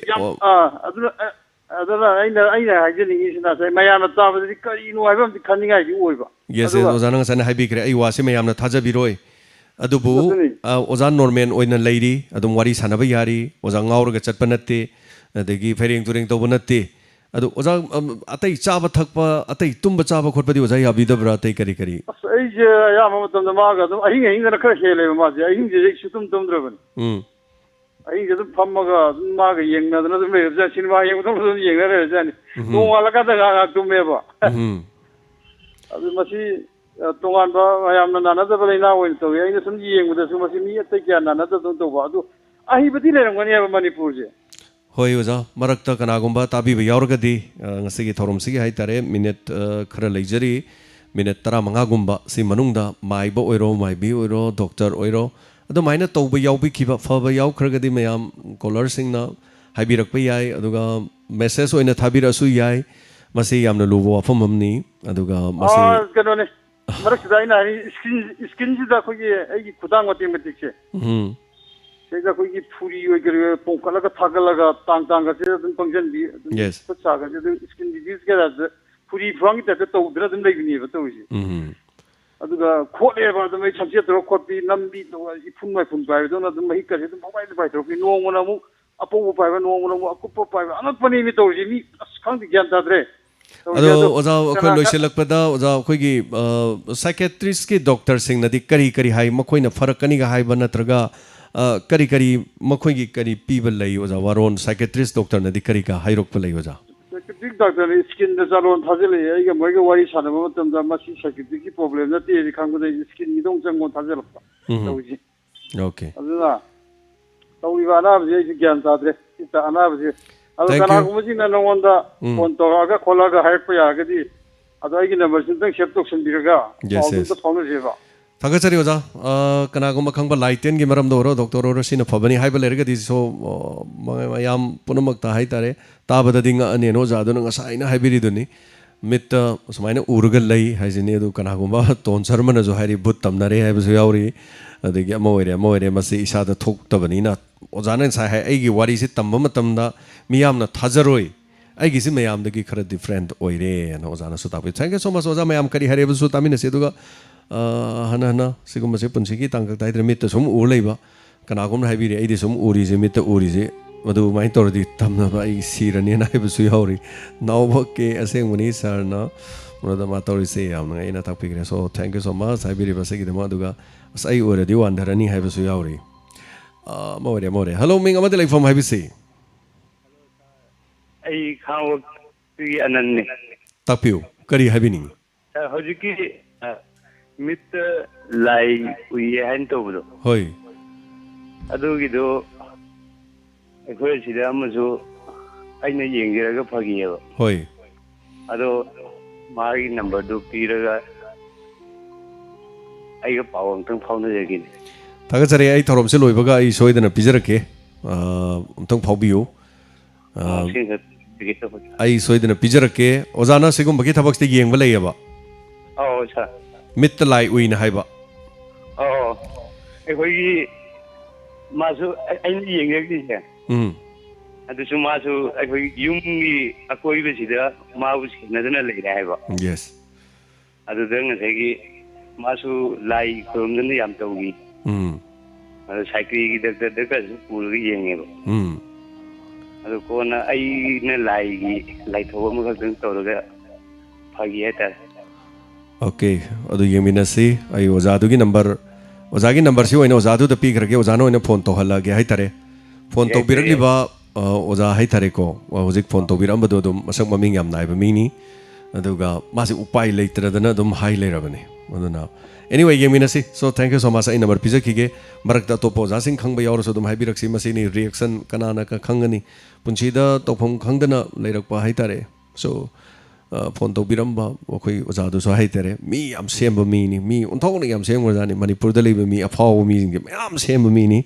ꯁꯣ ꯀꯩꯊꯦꯜꯗꯒꯤ ꯅꯨꯡꯁꯤꯔꯕ ꯑꯣꯖꯥ ꯑꯩꯅꯁꯨ ꯃꯁꯛ ꯃꯨꯟꯅ ꯈꯪꯕ ꯃꯤꯅꯤ ꯑꯗꯨꯒ ꯃꯥꯏ ꯃꯊꯧꯁꯦ ꯃꯤ ꯁꯦꯝꯕ ꯌꯥꯝꯅ ꯏꯁꯩ ꯅꯣꯡꯃꯥꯏꯒꯤꯗ ꯀꯔꯤꯗ ꯃꯤ ꯌꯥꯝ ꯁꯦꯝꯕ ꯃꯤꯅꯤ ꯑꯗꯨ ꯃꯥꯏ ꯄꯨꯟꯁꯤꯗ ꯈꯪꯍꯧꯗꯅ ꯁꯨꯃꯥꯏꯅ ꯇꯧ ꯂꯩꯔꯦ ꯍꯥꯏꯗꯅ ꯑꯩꯉꯣꯟꯗꯁꯨ ꯄꯥꯎꯁꯤ ꯇꯝꯃꯛꯈꯤꯕ ꯑꯗꯨꯅ ꯑꯩꯁꯨ ꯑꯉꯛꯄ ꯐꯥꯎꯈꯤ ꯍꯜꯂꯣ ꯃꯤꯡ ꯑꯃ ꯂꯩꯐꯝ ꯍꯥꯏꯕꯤꯁꯤ ꯍꯜꯂꯣ ꯍꯜꯂꯣ ꯍꯜꯂꯣ ꯀꯅꯥꯅꯣ ꯗꯥꯏꯃꯟꯅꯤ ꯍꯥꯏꯕꯤꯌꯨ ꯑꯩꯅ ꯁꯣꯝ ꯅꯥꯀꯟꯗ ꯀꯩꯅꯣ ꯇꯧꯕꯗꯅꯦ ꯑꯩ ꯊꯥꯖꯔꯛꯇ꯭ꯔꯕ ꯍꯥꯏꯇꯥꯔꯦꯀꯣ ꯍꯣꯏ ꯑꯩ ꯁꯥꯔ ꯑꯩ ꯋꯥꯡꯉꯨ ꯇꯦꯔꯥ ꯃꯈꯥ ꯂꯩꯀꯥꯏꯗꯒꯤ ꯑꯉꯧꯕꯤ ꯍꯥꯏꯕꯤꯌꯨ ꯀꯔꯤ ꯍꯥꯏꯕꯤꯅꯤꯡꯉꯤ ꯑꯩ ꯆꯍꯤ 3-4 ꯁꯨꯔꯦ ꯗꯥꯏꯃꯟꯅ ꯑꯍꯥꯟꯕ ꯇꯧꯔꯛꯄ ꯃꯇꯝꯗꯒꯤꯕ ꯐꯣꯟ ꯇꯧꯕ ꯅꯣꯡꯃꯇ ꯐꯪꯖꯗꯕ ꯍꯣꯏ ꯉꯁꯤꯅ ꯑꯍꯥꯟꯕ ꯑꯣꯏꯅ ꯐꯪꯖꯕꯁꯦ ꯌꯥꯝ ꯅꯨꯡꯉꯥꯏꯕ ꯍꯥꯏꯇꯥꯔꯦꯀꯣ ꯌꯥꯝ ꯅꯨꯡꯉꯥꯏꯖꯩ ꯍꯥꯏꯕꯤꯌꯨ ꯀꯩꯅꯣꯗ ꯋꯥꯡꯉꯨ ꯃꯅꯨꯡꯁꯦ ꯗꯥꯏꯃꯟ ꯇꯥꯕꯁꯦ ꯑꯩꯅꯁꯨ ꯑꯍꯥꯟꯕ ꯑꯣꯏꯔꯝꯒꯅꯤ ꯅꯣꯡꯃꯇꯁꯨ ꯂꯥꯛꯆꯒꯦ ꯈꯟꯕꯅꯦꯕ ꯑꯗꯨ ꯇꯥꯟꯖꯥꯁꯦ ꯁꯨꯛꯆꯥ ꯆꯥꯗꯦ ꯍꯥꯏꯇꯥꯔꯦꯀꯣ ꯌꯥꯝ ꯅꯨꯡꯉꯥꯏꯖꯩ ꯏꯕꯨꯡꯉꯣ ꯃꯤ ꯃꯔꯛꯇꯒꯤꯁꯨ ꯑꯊꯣꯏꯕ ꯍꯥꯏꯒꯦꯀꯣ ꯑꯗꯒꯤ ꯂꯥꯏ ꯃꯔꯛꯇꯒꯤꯅꯦ ꯂꯥꯏꯅꯅꯦ ꯏꯕꯨꯡꯉꯣꯕꯨ ꯃꯤ ꯃꯔꯛꯇꯅꯦ ꯃꯌꯥꯝꯁꯤꯒꯤ ꯑꯄꯪꯕ ꯀꯔꯤ ꯍꯥꯏꯅꯤ ꯑꯗꯨ ꯈꯪꯍꯟꯅꯕꯒꯤꯗꯃꯛꯇ ꯊꯥꯔꯛꯄ ꯃꯥꯜꯂꯤꯀꯣ ꯍꯥꯏꯅ ꯑꯩ ꯑꯗꯣ ꯌꯥꯝ ꯅꯨꯡꯉꯥꯏꯖꯩ ꯀꯔꯤ ꯍꯥꯏꯗꯣꯏꯅꯣ ꯌꯥꯝꯅꯁꯨ ꯄꯥꯈꯠꯂꯦ ꯉꯁꯤ ꯊꯥꯒꯠꯂꯦ ꯑꯇꯩ ꯃꯤꯗ ꯇꯧꯕꯗꯗꯤ ꯊꯥꯒꯠꯇꯦꯀꯣ ꯁꯤꯗꯤ ꯌꯥꯝ ꯄꯥꯈꯠꯂꯦ ꯍꯥꯏꯐꯝꯁꯨ ꯈꯪꯗ꯭ꯔꯦ ꯍꯥꯏꯅꯤꯡꯕꯗꯤ ꯃꯌꯥꯝ ꯂꯩ ꯊꯥꯒꯠꯆꯔꯤ ꯃꯥ ꯍꯥꯏꯕꯤꯕ ꯁꯤꯒꯤꯗꯃꯛ ꯌꯥꯝ ꯅꯨꯡꯉꯥꯏꯖꯩ ꯏꯕꯨꯡꯉꯣ ꯅꯥꯔꯨꯕꯗꯨꯗ ꯌꯥꯝ ꯅꯨꯡꯉꯥꯏꯇꯦ ꯍꯥꯏꯕ ꯇꯥꯕꯗ ꯑꯗꯨ ꯐꯔꯦ ꯌꯥꯝ ꯅꯨꯡꯉꯥꯏꯖꯔꯦ ꯍꯧꯖꯤꯛꯇꯤ ꯊꯕꯛ ꯊꯧꯔꯝ ꯇꯧꯗꯣ ꯑꯩꯒꯤ ꯃꯧꯅ ꯊꯥꯗꯅ ꯉꯁꯥꯏꯗꯒꯤ ꯂꯥꯏꯚꯁꯨ ꯌꯦꯡꯖꯔꯤꯌꯦ ꯑꯗꯨꯝ ꯌꯦꯡꯉꯤ ꯑꯗꯣ ꯌꯥꯝ ꯅꯨꯡꯉꯥꯏꯖꯔꯦ ꯑꯗꯣ ꯑꯩ ꯃꯇꯝ ꯁꯥꯡꯅꯁꯨ ꯂꯧꯖꯔꯔꯣꯏ ꯁꯤ ꯍꯥꯏꯔꯒ ꯂꯣꯏꯁꯤꯟꯖꯔꯒꯦ ꯊꯥꯒꯠꯆꯔꯤ ꯌꯥꯝ ꯅꯨꯡꯉꯥꯏꯖꯩ ꯍꯥꯏꯕꯤꯔꯛꯄ ꯑꯗꯨ ꯉꯁꯥꯏꯁꯨ ꯏꯆꯤꯟ ꯏꯅꯥꯎ ꯑꯃ ꯍꯥꯏꯕꯤꯈꯤꯕꯗ ꯀꯤꯗꯅꯤꯒꯤ ꯃꯇꯥꯡꯗ ꯀꯤꯗꯅꯤ ꯃꯇꯧ ꯀꯔꯝꯅ ꯐꯦꯜ ꯑꯣꯏꯔꯛꯏꯅꯣ ꯍꯥꯏꯕꯒꯤ ꯃꯇꯥꯡꯗ ꯍꯥꯏꯇꯥꯔꯦ ꯑꯩ ꯅ꯭ꯌꯨꯔꯣꯂꯣꯖꯤꯁ ꯑꯃ ꯑꯩ ꯄꯨꯔꯛꯅꯕ ꯍꯣꯠꯅꯔꯤ ꯌꯥꯝ ꯀꯟꯅ ꯑꯩ ꯍꯣꯠꯅꯖꯔꯤ ꯑꯔꯣꯏꯕ ꯊꯥꯛꯇ ꯍꯥꯏꯇꯥꯔꯦ ꯃꯤꯅ ꯐꯨꯔꯤꯠ ꯐꯖꯕ ꯊꯤꯕ ꯈꯣꯡꯒ꯭ꯔꯥꯎ ꯐꯖꯕ ꯊꯤꯕ ꯑꯗꯒꯤ ꯀꯔꯤ ꯍꯥꯏꯇꯥꯔꯦ ꯒꯥꯔꯤ ꯐꯖꯕ ꯊꯤꯕ ꯑꯩꯅ ꯊꯤꯔꯤꯅ ꯀꯦꯃꯦꯔꯥ ꯐꯖꯕ ꯊꯤꯕ ꯐꯝꯐꯝ ꯐꯖꯕ ꯊꯤꯕ ꯕꯦꯛꯒ꯭ꯔꯥꯎꯟ ꯐꯖꯕ ꯊꯤꯕ ꯃꯥꯏꯀ꯭ꯔꯣꯐꯣꯟ ꯐꯖꯕ ꯊꯤꯕ ꯁꯥꯎꯟ ꯃꯤꯛꯆꯔ ꯀꯝꯄ꯭ꯌꯨꯇꯔ ꯑꯐꯕ ꯊꯤꯕ ꯑꯗꯒꯤꯗꯤ ꯏꯟꯇꯔꯅꯦꯠ ꯑꯐꯕ ꯊꯤꯕ ꯃꯤꯁꯦ ꯃꯥꯟꯅꯗꯦꯀꯣ ꯃꯤ ꯈꯨꯊꯤꯁꯦ ꯑꯩꯅ ꯊꯤꯔꯤꯁꯤꯅ ꯑꯗꯨꯅꯤ ꯑꯗꯨꯅ ꯃꯥꯏꯛ ꯑꯐꯕ ꯁꯥꯎꯟ ꯑꯐꯕ ꯑꯗꯒꯤ ꯔꯦꯀꯣꯔꯗ ꯂꯥꯏꯚ ꯁ꯭ꯇ꯭ꯔꯤꯃꯤꯡ ꯇꯥꯕ ꯅꯨꯡꯉꯥꯏꯅꯅꯕ ꯃꯌꯦꯛ ꯁꯦꯡꯕ ꯐꯖꯕ ꯇꯔꯨ ꯇꯅꯥꯟꯕ ꯈꯣꯟꯖꯦꯜ ꯐꯖꯕ ꯑꯗꯨꯒ ꯑꯩꯈꯣꯏ ꯊꯤꯔꯁꯨ ꯑꯩꯈꯣꯏ ꯐꯖꯗ꯭ꯔꯁꯨ ꯑꯩꯈꯣꯏꯅ ꯈꯨꯏꯔꯁꯨ ꯌꯦꯡꯕꯤꯔꯤꯕꯁꯤꯡꯅ ꯄꯨꯛꯅꯤꯡ ꯁꯨꯝꯍꯠꯅꯅꯕ ꯅꯨꯡꯉꯥꯏꯅꯅꯕ ꯇꯥꯕ ꯅꯨꯡꯉꯥꯏꯅꯅꯕ ꯑꯗꯣꯝꯒꯤ ꯋꯥꯔꯕ ꯃꯇꯝꯗ ꯐꯣꯟꯒꯤ ꯃꯃꯥꯏꯗ ꯍꯥꯏꯗꯣꯛꯂꯨꯕꯗ ꯑꯩꯈꯣꯏꯅ ꯀꯔꯤꯒꯨꯝꯕ ꯑꯃ ꯁꯦꯝꯖꯔꯒ ꯊꯝꯃꯝꯕꯗ ꯇꯦꯛ ꯊꯥꯔꯒ ꯑꯗꯣꯝꯅ ꯃꯤꯠ ꯎꯏꯁꯜꯂꯒ ꯇꯥꯕꯤꯔꯒ ꯀꯔꯤ ꯍꯥꯏꯇꯥꯔꯦ ꯑꯐꯕ ꯉꯥꯛꯇ ꯑꯣꯏꯔꯛꯅꯕ ꯑꯗꯨꯒꯨꯝꯕꯒꯤ ꯋꯥꯈꯟꯗꯅꯤ ꯑꯩꯈꯣꯏꯅ ꯈꯟꯖꯔꯤꯁꯤꯅ ꯑꯗꯣ ꯉꯁꯥꯏꯁꯨ ꯃꯥꯏꯀ꯭ꯔꯣꯐꯣꯟ ꯑꯃ ꯍꯥꯏꯇꯥꯔꯦ ꯁꯣ ꯏꯟꯇꯔꯚ꯭ꯌꯨ ꯇꯧꯕꯒꯤ ꯃꯥꯏꯀ꯭ꯔꯣꯐꯣꯟꯗꯣ ꯗꯛꯅ ꯌꯦꯡꯉꯦ ꯑꯗꯨꯁꯨ ꯃꯃꯤꯡ ꯂꯩꯕ ꯀꯝꯄꯦꯅꯤꯅꯤ ꯔꯣꯠ ꯍꯥꯏꯕ ꯀꯝꯄꯦꯅꯤꯗꯨꯒꯤ ꯍꯥꯏꯇꯥꯔꯦ ꯑꯩꯈꯣꯏ ꯀꯣꯂꯔ ꯃꯥꯏꯛꯁꯤꯗꯒ ꯊꯦꯠꯄꯗꯣ ꯑꯗꯨ ꯃꯤ ꯑꯅꯤ ꯋꯥꯔꯤ ꯁꯥꯟꯅꯕꯗ ꯁꯤꯖꯤꯟꯅꯅꯕ ꯊꯛ ꯌꯦꯡꯉꯤ ꯃꯃꯜꯗꯤ ꯀꯌꯥꯝ ꯐꯖꯩ ꯂꯨꯄꯥ 30,000 ꯑꯗꯨꯅꯤ ꯑꯩꯈꯣꯏꯒꯤ ꯏꯊꯧꯁꯦ ꯍꯥꯏꯇꯥꯔꯦ ꯑꯗꯨꯒ ꯌꯥꯝ ꯊꯥꯒꯠꯄꯤꯔꯝꯃꯤ ꯏꯃꯥ ꯏꯕꯦꯝꯃ ꯑꯃ ꯐꯣꯟ ꯇꯧꯕꯤꯔꯝꯕ ꯑꯩꯈꯣꯏ ꯆꯞ ꯃꯥꯟꯅꯩ ꯀꯔꯤꯝꯇ ꯑꯣꯏꯖꯗꯦ ꯂꯥꯏꯅ ꯊꯥꯔꯛꯄ ꯍꯥꯏꯁꯤ ꯑꯗꯣꯝ ꯄꯨꯝꯅꯃꯛ ꯂꯥꯏꯅ ꯊꯥꯔꯛꯄ ꯉꯥꯛꯇꯅꯤ ꯄꯨꯝꯅꯃꯛ ꯂꯥꯏꯅ ꯊꯥꯔꯛꯄ ꯉꯥꯛꯇꯅꯤ ꯑꯗꯣꯝ ꯄꯨꯝꯅꯃꯛꯁꯦ ꯏꯃꯥꯒꯤ ꯐꯤꯖꯤꯒꯤ ꯃꯅꯤ ꯉꯥꯛꯇꯅꯤ ꯑꯗꯣꯝ ꯗꯥꯏꯃꯟꯅꯤ ꯍꯤ ꯌꯥꯏꯅꯤ ꯑꯩꯈꯣꯏꯅ ꯔꯦꯗꯤꯑꯣꯗ ꯗꯥꯏꯃꯟ ꯊꯣꯟꯖꯔꯤꯕꯁꯤꯅꯤ ꯀꯥꯡꯂꯨꯞꯀꯤ ꯈꯦꯠꯅꯕ ꯂꯩꯇ꯭ꯔꯕ ꯑꯇꯣꯞꯄ ꯑꯃꯒꯤ ꯂꯣꯟꯁꯨ ꯑꯣꯏꯗ꯭ꯔꯕ ꯑꯇꯣꯞꯄ ꯑꯃꯒꯤꯁꯨ ꯑꯣꯏꯗ꯭ꯔꯕ ꯄꯨꯝꯅꯃꯛꯀꯤ ꯏꯟꯇꯔꯅꯦꯁꯅꯦꯜ ꯑꯣꯏꯕ ꯂꯣꯟ ꯑꯃꯗ ꯃꯩꯇꯩꯒꯤꯁꯨ ꯄꯥꯡꯒꯟꯒꯤꯁꯨ ꯆꯤꯡꯒꯤꯁꯨ ꯀꯔꯤꯁꯨ ꯈ꯭ꯔꯤꯁꯇꯦꯟ ꯍꯤꯟꯗꯨ ꯃꯩꯇꯩ ꯄꯨꯝꯅꯃꯛꯅ ꯌꯥꯔꯕ ꯂꯣꯟꯅꯤ ꯗꯥꯏꯃꯟ ꯑꯗꯨꯅ ꯇꯥꯕꯤꯔꯤꯕ ꯃꯌꯥꯝ ꯄꯨꯝꯅꯃꯛ ꯑꯗꯣꯝ ꯄꯨꯝꯅꯃꯛ ꯏꯁꯣꯔꯅ ꯊꯥꯔꯛꯄ ꯉꯥꯛꯇꯅꯤ ꯄꯨꯝꯅꯃꯛ ꯑꯩꯈꯣꯏ ꯀꯅꯥꯅꯁꯨ ꯍꯦꯟꯕ ꯂꯩꯇꯦ ꯆꯞ ꯃꯥꯟꯅꯩ ꯑꯗꯨꯅ ꯃꯊꯪꯒꯤ ꯀꯣꯂꯔ ꯂꯧꯈꯠꯆꯒꯦ ꯍꯜꯂꯣ ꯃꯤꯡ ꯑꯃꯗꯤ ꯂꯩꯐꯝ ꯍꯥꯏꯕꯤꯁꯤ ꯍꯜꯂꯣ ꯍꯥꯏꯕꯤꯌꯨ ꯃꯤꯡꯒ ꯂꯩꯐꯝꯒ ꯈꯪꯖꯒꯦ ꯍꯥꯏꯕꯤꯌꯨ ꯍꯔꯣꯡ ꯀꯩꯌꯦꯟꯗꯒꯤ ꯅꯤꯡꯊꯧꯖꯝ ꯕꯤꯖꯤꯖꯤꯠ ꯇꯔꯥꯝꯅ ꯑꯣꯛꯆꯔꯤ ꯍꯥꯏꯕꯤꯌꯨ ꯑꯩꯁꯦ ꯏꯁꯤꯡ ꯀꯨꯠꯆꯕ ꯍꯥꯏꯒꯗ꯭ꯔꯥ ꯑꯩꯈꯣꯏ ꯗꯥꯏꯕꯤꯇꯤꯁ ꯍꯥꯏꯒꯗ꯭ꯔꯥ ꯑꯗꯨ ꯅꯥꯋꯦ ꯑꯗꯨ ꯆꯅꯤ ꯃꯌꯥ ꯂꯩꯌꯦ ꯀꯩ ꯍꯤꯗꯥꯛ ꯅꯨꯡꯗꯥꯛ ꯆꯥꯔꯒ ꯐꯒꯗꯒꯦ ꯍꯥꯏꯕꯤꯔꯛꯑꯣ ꯊꯥꯒꯠꯆꯔꯤ ꯆꯍꯤ ꯀꯌꯥ ꯁꯨꯕꯤꯔꯒꯦ ꯆꯍꯤ 59 ꯁꯨꯔꯦ ꯏꯁꯥꯒꯤ ꯋꯦꯠꯇꯤ ꯀꯌꯥ ꯂꯩꯒꯦ ꯋꯦꯠꯇꯤ 60 ꯃꯌꯥ ꯂꯩ 60 ꯃꯌꯥ ꯆꯍꯤ ꯀꯌꯥ ꯁꯨꯕꯤꯔꯦꯕ ꯑꯝꯇꯪꯒ ꯍꯥꯏꯕꯤꯔꯛꯑꯣ 59 ꯁꯨꯔꯦ 59 ꯏꯁꯤꯡ ꯄꯨꯛ ꯆꯠꯄ ꯇꯧꯔꯛꯏꯁꯤ ꯆꯍꯤ ꯀꯌా ꯁꯨꯔꯒꯦ ꯆꯍꯤ ꯀꯌꯥ ꯁꯨꯔꯒꯦꯕ ꯏꯁꯤꯡ ꯄꯨꯛ ꯆꯠꯄ ꯍꯥꯏꯕꯗꯤ ꯅꯥꯕꯁꯦ ꯏꯁꯥ ꯉꯝꯃꯛꯇ꯭ꯔꯤꯁꯤ ꯀꯌꯥꯃꯨꯛ ꯀꯨꯏꯔꯒꯦ ꯆꯍꯤ 2 ꯁꯨꯔꯦ ꯆꯍꯤ 2 ꯁꯨꯔꯦ ꯁꯨꯒꯔꯁꯤ ꯆꯥꯛꯆꯥ ꯃꯥꯡꯗ ꯍꯧꯖꯤꯛ ꯀꯌా ꯂꯩꯕꯤ ꯍꯥꯏꯕ ꯆꯥꯛꯆꯥ ꯃꯃꯥꯡꯗ 130 ꯆꯥꯛꯆꯥ ꯇꯣꯛꯄꯗꯗꯤ 100 ꯈꯔ ꯍꯦꯟꯅ ꯂꯩꯔꯝꯃꯅꯤ ꯆꯥꯛꯆꯥ ꯇꯣꯛꯑꯒꯗꯤ 200 ꯈꯔ ꯍꯦꯜꯂꯦ 210 ꯂꯩ ꯑꯗꯨꯗꯤ ꯌꯥꯝꯅ ꯆꯥꯕ ꯑꯣꯏꯔꯝꯃꯔꯣꯏ ꯀꯣ ꯑꯗꯨꯕꯨ ꯃꯗꯨ ꯗꯣꯛꯇꯔꯒꯗꯤ ꯇꯥꯟꯅꯕꯤꯗꯕ꯭ꯔꯣ ꯗꯥꯏꯕꯦꯇꯣꯂꯣꯖꯤ ꯑꯇꯩ ꯇꯥꯟꯅꯕꯤꯕ ꯂꯩꯕꯤꯕ꯭ꯔꯣ ꯗꯥꯛꯇꯔꯒꯤ ꯍꯤꯗꯥꯛ ꯒꯨꯂꯤ ꯆꯥꯈ꯭ꯔꯦ ꯑꯗꯨ ꯂꯣꯏꯈ꯭ꯔꯦ ꯌꯥꯔꯅꯤ ꯍꯥꯏꯌꯦ ꯃꯣꯏꯅ ꯌꯥꯔꯅꯤ ꯍꯥꯏꯗꯨ ꯃꯈꯣꯏꯅ ꯃꯁꯤꯗꯤ ꯅꯥꯈ꯭ꯔꯗꯤ ꯐꯕ ꯌꯥꯕ ꯂꯩꯕꯅ ꯅꯠꯇꯦ ꯑꯗꯨꯔꯒꯗꯤ ꯃꯗꯨ ꯗꯣꯛꯇꯔꯒꯤ ꯃꯅꯥꯛꯇ ꯑꯃꯨꯛꯇꯪ ꯆꯠꯄꯤꯔꯒ ꯃꯗꯨ ꯃꯁꯤꯡꯗꯨ ꯀꯌꯥꯝ ꯂꯩꯔꯤꯅꯣ ꯍꯥꯏꯕ ꯁꯨꯒꯔꯗꯨ ꯆꯥꯛꯆꯥ ꯃꯥꯡꯗ ꯑꯃꯨꯛꯇꯪ ꯑꯣꯟꯕꯤꯔꯣ ꯆꯥꯛꯆꯥ ꯃꯇꯨꯡꯗ ꯑꯃꯨꯛ ꯑꯣꯟꯕꯤꯔꯣ ꯑꯩꯒꯤ ꯁꯤꯗꯁꯨ ꯗꯥꯏꯃꯟꯒ ꯑꯗꯨꯒ ꯑꯩꯈꯣꯏꯒꯤ ꯃꯦꯗꯝ ꯂꯩꯈꯤꯗ꯭ꯔꯕꯤ ꯑꯩꯈꯣꯏꯒꯤ ꯗꯣꯛꯇꯔ ꯄꯔꯇꯤꯇꯥ ꯆꯦꯔꯤꯇꯦꯕꯜ ꯇ꯭ꯔꯁꯀꯤ ꯍꯥꯏꯇꯥꯔꯦ ꯁꯤꯗꯁꯨ ꯑꯍꯜ ꯂꯃꯟꯁꯤꯡ ꯗꯥꯏꯕꯦꯇꯤꯛꯀꯤ ꯑꯩ ꯇꯧꯖꯒꯗꯧꯔꯤ ꯑꯩꯈꯣꯏꯒꯤ ꯇꯥꯃꯣ ꯍꯦꯃꯟꯇꯒ ꯋꯥꯐꯝꯁꯦ ꯑꯩꯅ ꯈꯟꯅꯖꯔꯤ ꯍꯟꯗꯛꯇꯤ ꯗꯥꯏꯕꯦꯇꯤꯛꯀꯤꯁꯨ ꯈꯔ ꯑꯝꯇ ꯇꯧꯁꯤ ꯍꯥꯏꯗꯅ ꯑꯩꯅ ꯍꯧꯗꯣꯛꯆꯕꯅꯤ ꯀꯔꯤꯒꯨꯝꯕ ꯃꯗꯨ ꯍꯧꯗꯣꯛꯑꯒꯁꯨ ꯅꯣꯡꯃꯥꯏꯖꯤꯡ ꯅꯨꯃꯤꯠꯇ ꯑꯩ ꯂꯥꯎꯊꯣꯛꯆꯔꯛꯀꯦ ꯂꯨꯄꯥ ꯑꯃꯐꯥꯎ ꯂꯧꯖꯔꯣꯏ ꯗꯣꯛꯇꯔ ꯀꯧꯔꯒ ꯊꯝꯒꯅꯤ ꯑꯗꯨ ꯃꯌꯥꯝ ꯄꯨꯝꯅꯃꯛ ꯂꯥꯏꯌꯦꯡꯁꯦ ꯑꯍꯜ ꯂꯃꯟꯁꯤꯡ ꯏꯝꯐꯥꯜꯗ ꯍꯥꯏꯒꯠꯂꯒ ꯆꯠꯄ ꯉꯝꯗꯕ ꯑꯅꯛꯄꯗ ꯂꯩꯕꯤꯕ ꯑꯗꯨ ꯃꯌꯥꯝ ꯄꯨꯝꯅꯃꯛ ꯍꯥꯏꯇꯥꯔꯦ ꯑꯗꯨꯝ ꯂꯥꯛꯄꯤꯌꯨ ꯑꯗꯨꯒ ꯑꯩ ꯅꯨꯃꯤꯠꯇꯨꯗꯤ ꯉꯁꯤꯅꯤ ꯍꯌꯦꯡꯅꯤ ꯍꯥꯏꯕꯗꯨꯗꯤ ꯍꯥꯏꯖꯔꯣꯏꯒꯦ ꯃꯔꯝꯗꯤ ꯍꯧꯖꯤꯛꯁꯦ ꯑꯩꯈꯣই ꯁꯤꯒꯤ ꯃꯐꯝꯗꯁꯨ ꯌꯥꯝ ꯀꯟꯅ ꯁꯦꯝꯒꯠ ꯁꯥꯒꯠꯄꯒꯤ ꯊꯕꯛꯇꯨ ꯇꯧꯔꯤꯕꯅꯤ나 ꯑꯗꯨꯒ ꯗꯥꯏꯕꯦꯇꯤꯛꯀꯤꯗꯨꯁꯨ ꯁꯣꯏꯗꯅ ꯂꯥꯛꯆꯒꯦ ꯑꯗꯨꯕꯨ ꯑꯩꯈꯣꯏꯒꯤꯁꯤ ꯅꯠꯇ꯭ꯔꯒꯁꯨ ꯗꯣꯛꯇꯔꯒꯤ ꯃꯅꯥꯛꯇ ꯑꯝꯇꯪ ꯆꯠꯄꯤꯔꯣ ꯑꯗꯨꯒ ꯁꯨꯒꯔꯗꯨꯗꯤ ꯆꯅꯤ ꯂꯩꯕ ꯍꯥꯏꯗꯨꯗꯤ ꯌꯥꯗꯦ ꯑꯗꯨꯅ ꯆꯥꯛꯆꯥ ꯃꯥꯡꯗ ꯇꯉꯥꯏ ꯐꯗꯅ ꯑꯅꯥꯕ ꯃꯤ ꯑꯃꯅ ꯂꯩꯕꯁꯤ ꯌꯥꯕꯁꯤ 150 ꯐꯥꯎꯕꯒꯤ ꯃꯅꯨꯡꯗ ꯂꯩꯍꯟꯕꯤꯒꯗꯕꯅꯤ ꯑꯅꯥꯕ ꯃꯤ ꯑꯃꯅ ꯅꯥꯗꯕꯅ 100 ꯃꯈꯥ ꯂꯩꯗꯧꯅꯤ ꯃꯗꯨꯅ ꯁꯨꯝ ꯍꯦꯜꯂꯒ ꯂꯩꯇꯥꯔꯒꯗꯤ ꯄꯥꯕꯨꯡ ꯃꯤꯠ ꯎꯔꯛꯑꯣꯏ ꯀꯝꯂꯥ ꯈꯣꯡ ꯊꯥꯡꯕ ꯌꯥꯔꯛꯑꯣꯏ ꯇꯨꯝꯕ ꯌꯥꯔꯛꯑꯣꯏ ꯆꯥꯕ ꯌꯥꯎꯔꯛꯑꯣꯏ ꯌꯥꯝꯅ ꯁꯥꯎꯒꯠꯂꯛꯀꯅꯤ ꯑꯗꯨꯒ ꯃꯗꯨꯅ ꯃꯔꯝ ꯑꯣꯏꯔꯀꯥꯟꯗ ꯇꯣꯉꯥꯟꯕ ꯍꯦꯟꯒꯠꯂꯛꯇꯅꯀꯣ ꯌꯥꯝꯅ ꯀꯨꯏꯅ ꯅꯥꯁꯤꯜꯂꯛꯑꯗꯤ ꯃꯗꯨꯅ ꯀꯤꯗꯅꯤ ꯐꯦꯜ ꯑꯣꯏꯔꯛꯀꯅꯤ ꯑꯗꯨꯅ ꯈꯨꯗꯣꯡ ꯆꯥꯗꯕ ꯀꯌꯥꯁꯦ ꯂꯥꯛꯀꯅꯤ ꯍꯥꯏꯇꯥꯔꯦ ꯑꯗꯨꯅ ꯑꯃꯨꯛꯇꯪ ꯄꯥꯕꯨꯡꯅ ꯗꯣꯛꯇꯔ ꯑꯃꯒꯤ ꯃꯅꯥꯛꯇ ꯆꯠꯄꯤꯌꯨ ꯆꯅꯤ ꯂꯩꯔꯒꯗꯤ ꯍꯤꯗꯥꯛ ꯒꯨꯂꯤ ꯂꯦꯞꯄ ꯌꯥꯔꯣꯏ ꯑꯃꯨꯛꯇꯪ ꯗꯣꯛꯇꯔꯒꯁꯨ ꯇꯥꯟꯅꯕꯤꯌꯨ ꯑꯗꯨꯒ ꯄꯥꯕꯨꯡꯅ ꯌꯦꯡꯕ ꯆꯠꯄ ꯉꯝꯗ꯭ꯔꯒꯅ ꯃꯇꯝ ꯈꯖꯤꯛꯇꯪ ꯉꯥꯏꯕꯤꯌꯨ ꯁꯣꯏꯗꯅꯃꯛꯀꯤ ꯑꯩꯈꯣꯏ ꯁꯤꯗꯁꯨ ꯃꯗꯨꯒꯤ ꯈꯨꯗꯣꯡꯆꯥꯕ ꯂꯩꯅꯕ ꯍꯣꯠꯅꯖꯔꯤ ꯑꯗꯨꯒ ꯊꯥꯒꯠꯆꯔꯤ ꯊꯧꯔꯝꯁꯤ ꯁꯔꯨꯛ ꯌꯥꯕꯤꯔꯛꯄ ꯁꯤꯅꯤ ꯈꯨꯡꯒꯪꯗ ꯂꯩꯕꯤꯔꯤꯕ ꯑꯍꯜ ꯂꯃꯟ ꯃꯌꯥꯝ ꯑꯁꯤꯒꯨꯝꯕꯒꯤ ꯃꯔꯝꯗ ꯊꯣꯏꯗꯣꯛꯄ ꯂꯩꯖꯗꯕ ꯈꯪꯖꯗꯕ ꯀꯌꯥ ꯃꯔꯨꯝꯁꯨ ꯑꯗꯨꯝ ꯌꯥꯎꯔꯤꯕꯅꯤ ꯑꯗꯨꯒ ꯃꯗꯨꯒꯤ ꯈꯨꯗꯣꯡꯆꯥꯕ ꯑꯩꯈꯣꯏꯅ 3ꯂꯛ ꯁꯨꯕ ꯄꯤꯖꯈ꯭ꯔꯕ ꯃꯇꯨꯡꯗ 4ꯔꯛ ꯁꯨꯕ ꯑꯩꯈꯣꯏꯅ ꯃꯗꯨꯒꯤꯗꯃꯛ ꯃꯤꯌꯥꯝꯒꯤꯗꯃꯛ ꯐ꯭ꯔꯤ ꯃꯦꯗꯤꯀꯦꯜ ꯀꯦꯝ ꯇꯧꯅꯅꯕꯁꯨ ꯍꯣꯠꯅꯖꯔꯤ ꯑꯗꯨꯒ ꯍꯜꯂꯣ ꯃꯤꯡ ꯑꯃꯗꯤ ꯂꯩꯐꯝ ꯍꯥꯏꯕꯤꯁꯤ ꯍꯜꯂꯣ ꯄꯥꯎꯕꯤꯇꯦꯛꯇꯒꯤ ꯑब्ꯗꯨꯜ ꯒꯐꯥꯔ ꯍꯥꯏꯕꯤꯁꯤ ꯑꯣꯖꯥ ꯀꯔꯤ ꯍꯥꯏꯕꯤꯅꯤꯡꯉꯤ ꯍꯧꯖꯤꯛ ꯀꯩꯅꯣ ꯑꯅꯥꯕ ꯑꯃꯒꯤ ꯃꯤꯠꯇ ꯎꯗꯅ ꯂꯩꯔꯦ ꯍꯥꯏꯕꯗꯣ ꯍꯣꯏ ꯑꯗꯣ ꯑꯩꯈꯣꯏꯒꯤꯗ ꯃꯥꯏꯕ ꯑꯃ ꯂꯩꯕ ꯀꯔꯤ ꯂꯝꯗꯅꯣ ꯂꯩꯕꯤꯔꯤꯁꯦ ꯄꯥꯎꯕꯤꯇꯦꯛꯇꯒꯤ ꯇꯧꯖꯔꯛꯏꯁꯦ ꯄꯥꯎꯕꯤꯇꯦꯛꯇ ꯋꯥꯡꯒꯣꯏ ꯀꯦꯟꯗ꯭ꯔ ꯋꯥꯡꯒꯣꯏ ꯀꯦꯟꯗ꯭ꯔ ꯄꯥꯎꯕꯤꯇꯦꯛꯇ ꯍꯧꯖꯤꯛꯀꯤ ꯃꯥꯏꯕ ꯍꯥꯏꯇꯥꯔꯦ ꯃꯥꯏꯕꯗꯨꯁꯨ ꯄꯥꯎꯕꯤꯇꯦꯛꯇ ꯂꯩꯕꯤꯕ꯭ꯔꯥ ꯑꯩꯈꯣꯏꯒꯤ ꯂꯩꯀꯥꯏꯗꯅꯤ ꯑꯣꯀꯦ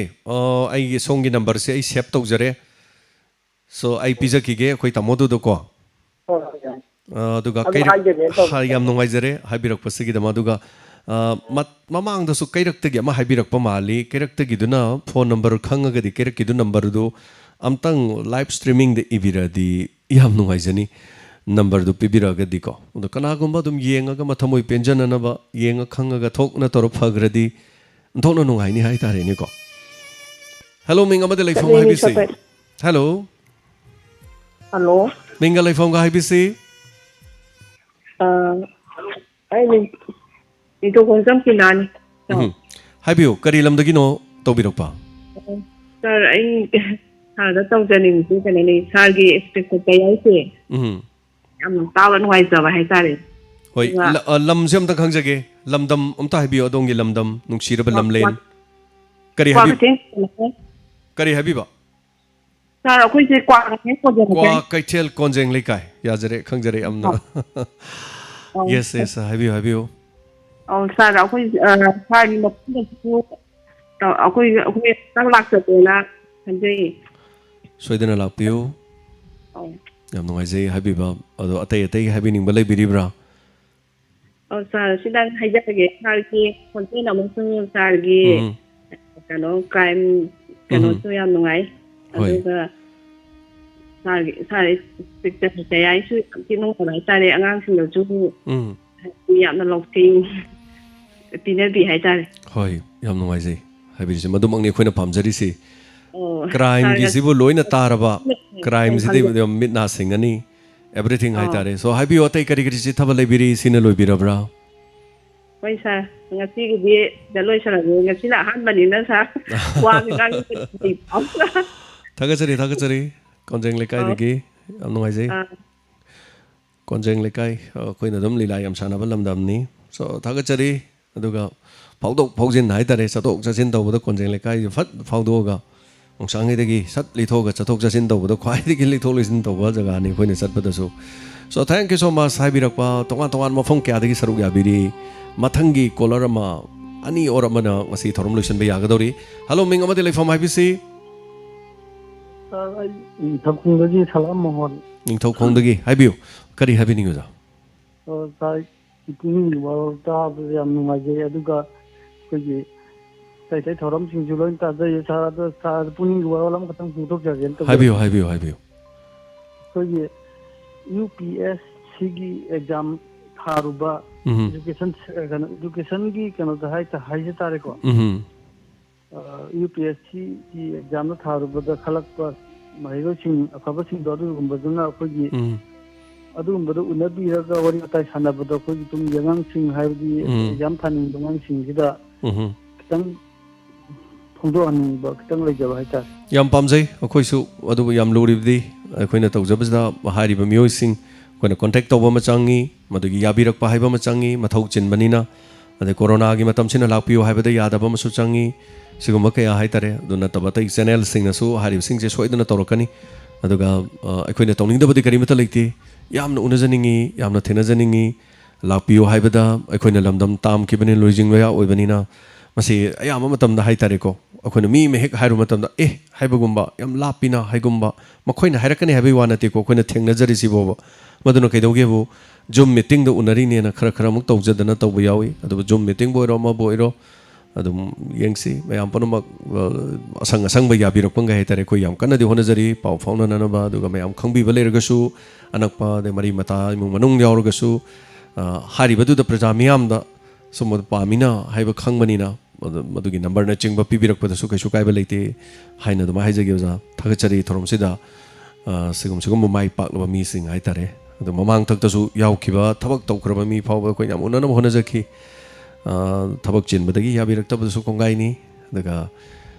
अदमा हाइजरगे so thank you so much मतमनदी कनासुंग आबिदे लोसिलकपना दगा सना मचा लमजाव दगी लापिरम्बा इमा लुपा चंगा पिबिरमी दगा तमोबी लुपा चामा पिबिरमी लाइस्रम माहिमचा खांगबोक मया लेकाइदगी ngarang lakpiramba selungbasu oiba chahi chamaga ani suraba lupa chani masu pibirami phawbora masu pibirami aduga mahaki imung manung macha masu nasu phawbora masu pibirami rohini lupa chani bikas ki mama aduga jamuna khundrak pam lupa chani lupa chama mana awana da mateng pangbiu haidana phawbora amasu pibirami laisram keso memcha haitare mukoi ani na pibiram bani phawbora ani ngarang haitare families gi pibiramba aduga pakhangkhong thobal leirak-tagi waikhom inau cha pachama pibirame masini diamond radio gi akhona tawjariba thabak thorom sing asida nungsibidana haitare sumna pibiramba singi ming kharani lauthokjariba si thagachari hanna do meyam pono maranga sigi thorom asibu mapung phan bidana yamna mai pakpa thorom amu helle aduga मरक्सिदा अखोगी दया माइब्रम हारकपद सनामही इपा संजित मंगांग वाइटोन पांगईदगी माइबदी नत्ते इपाद चंगबिरगदी सोइदना फगनी यामगी अनाबदो आइगिसु मयामगिसु ओ यामना फहनबिखरे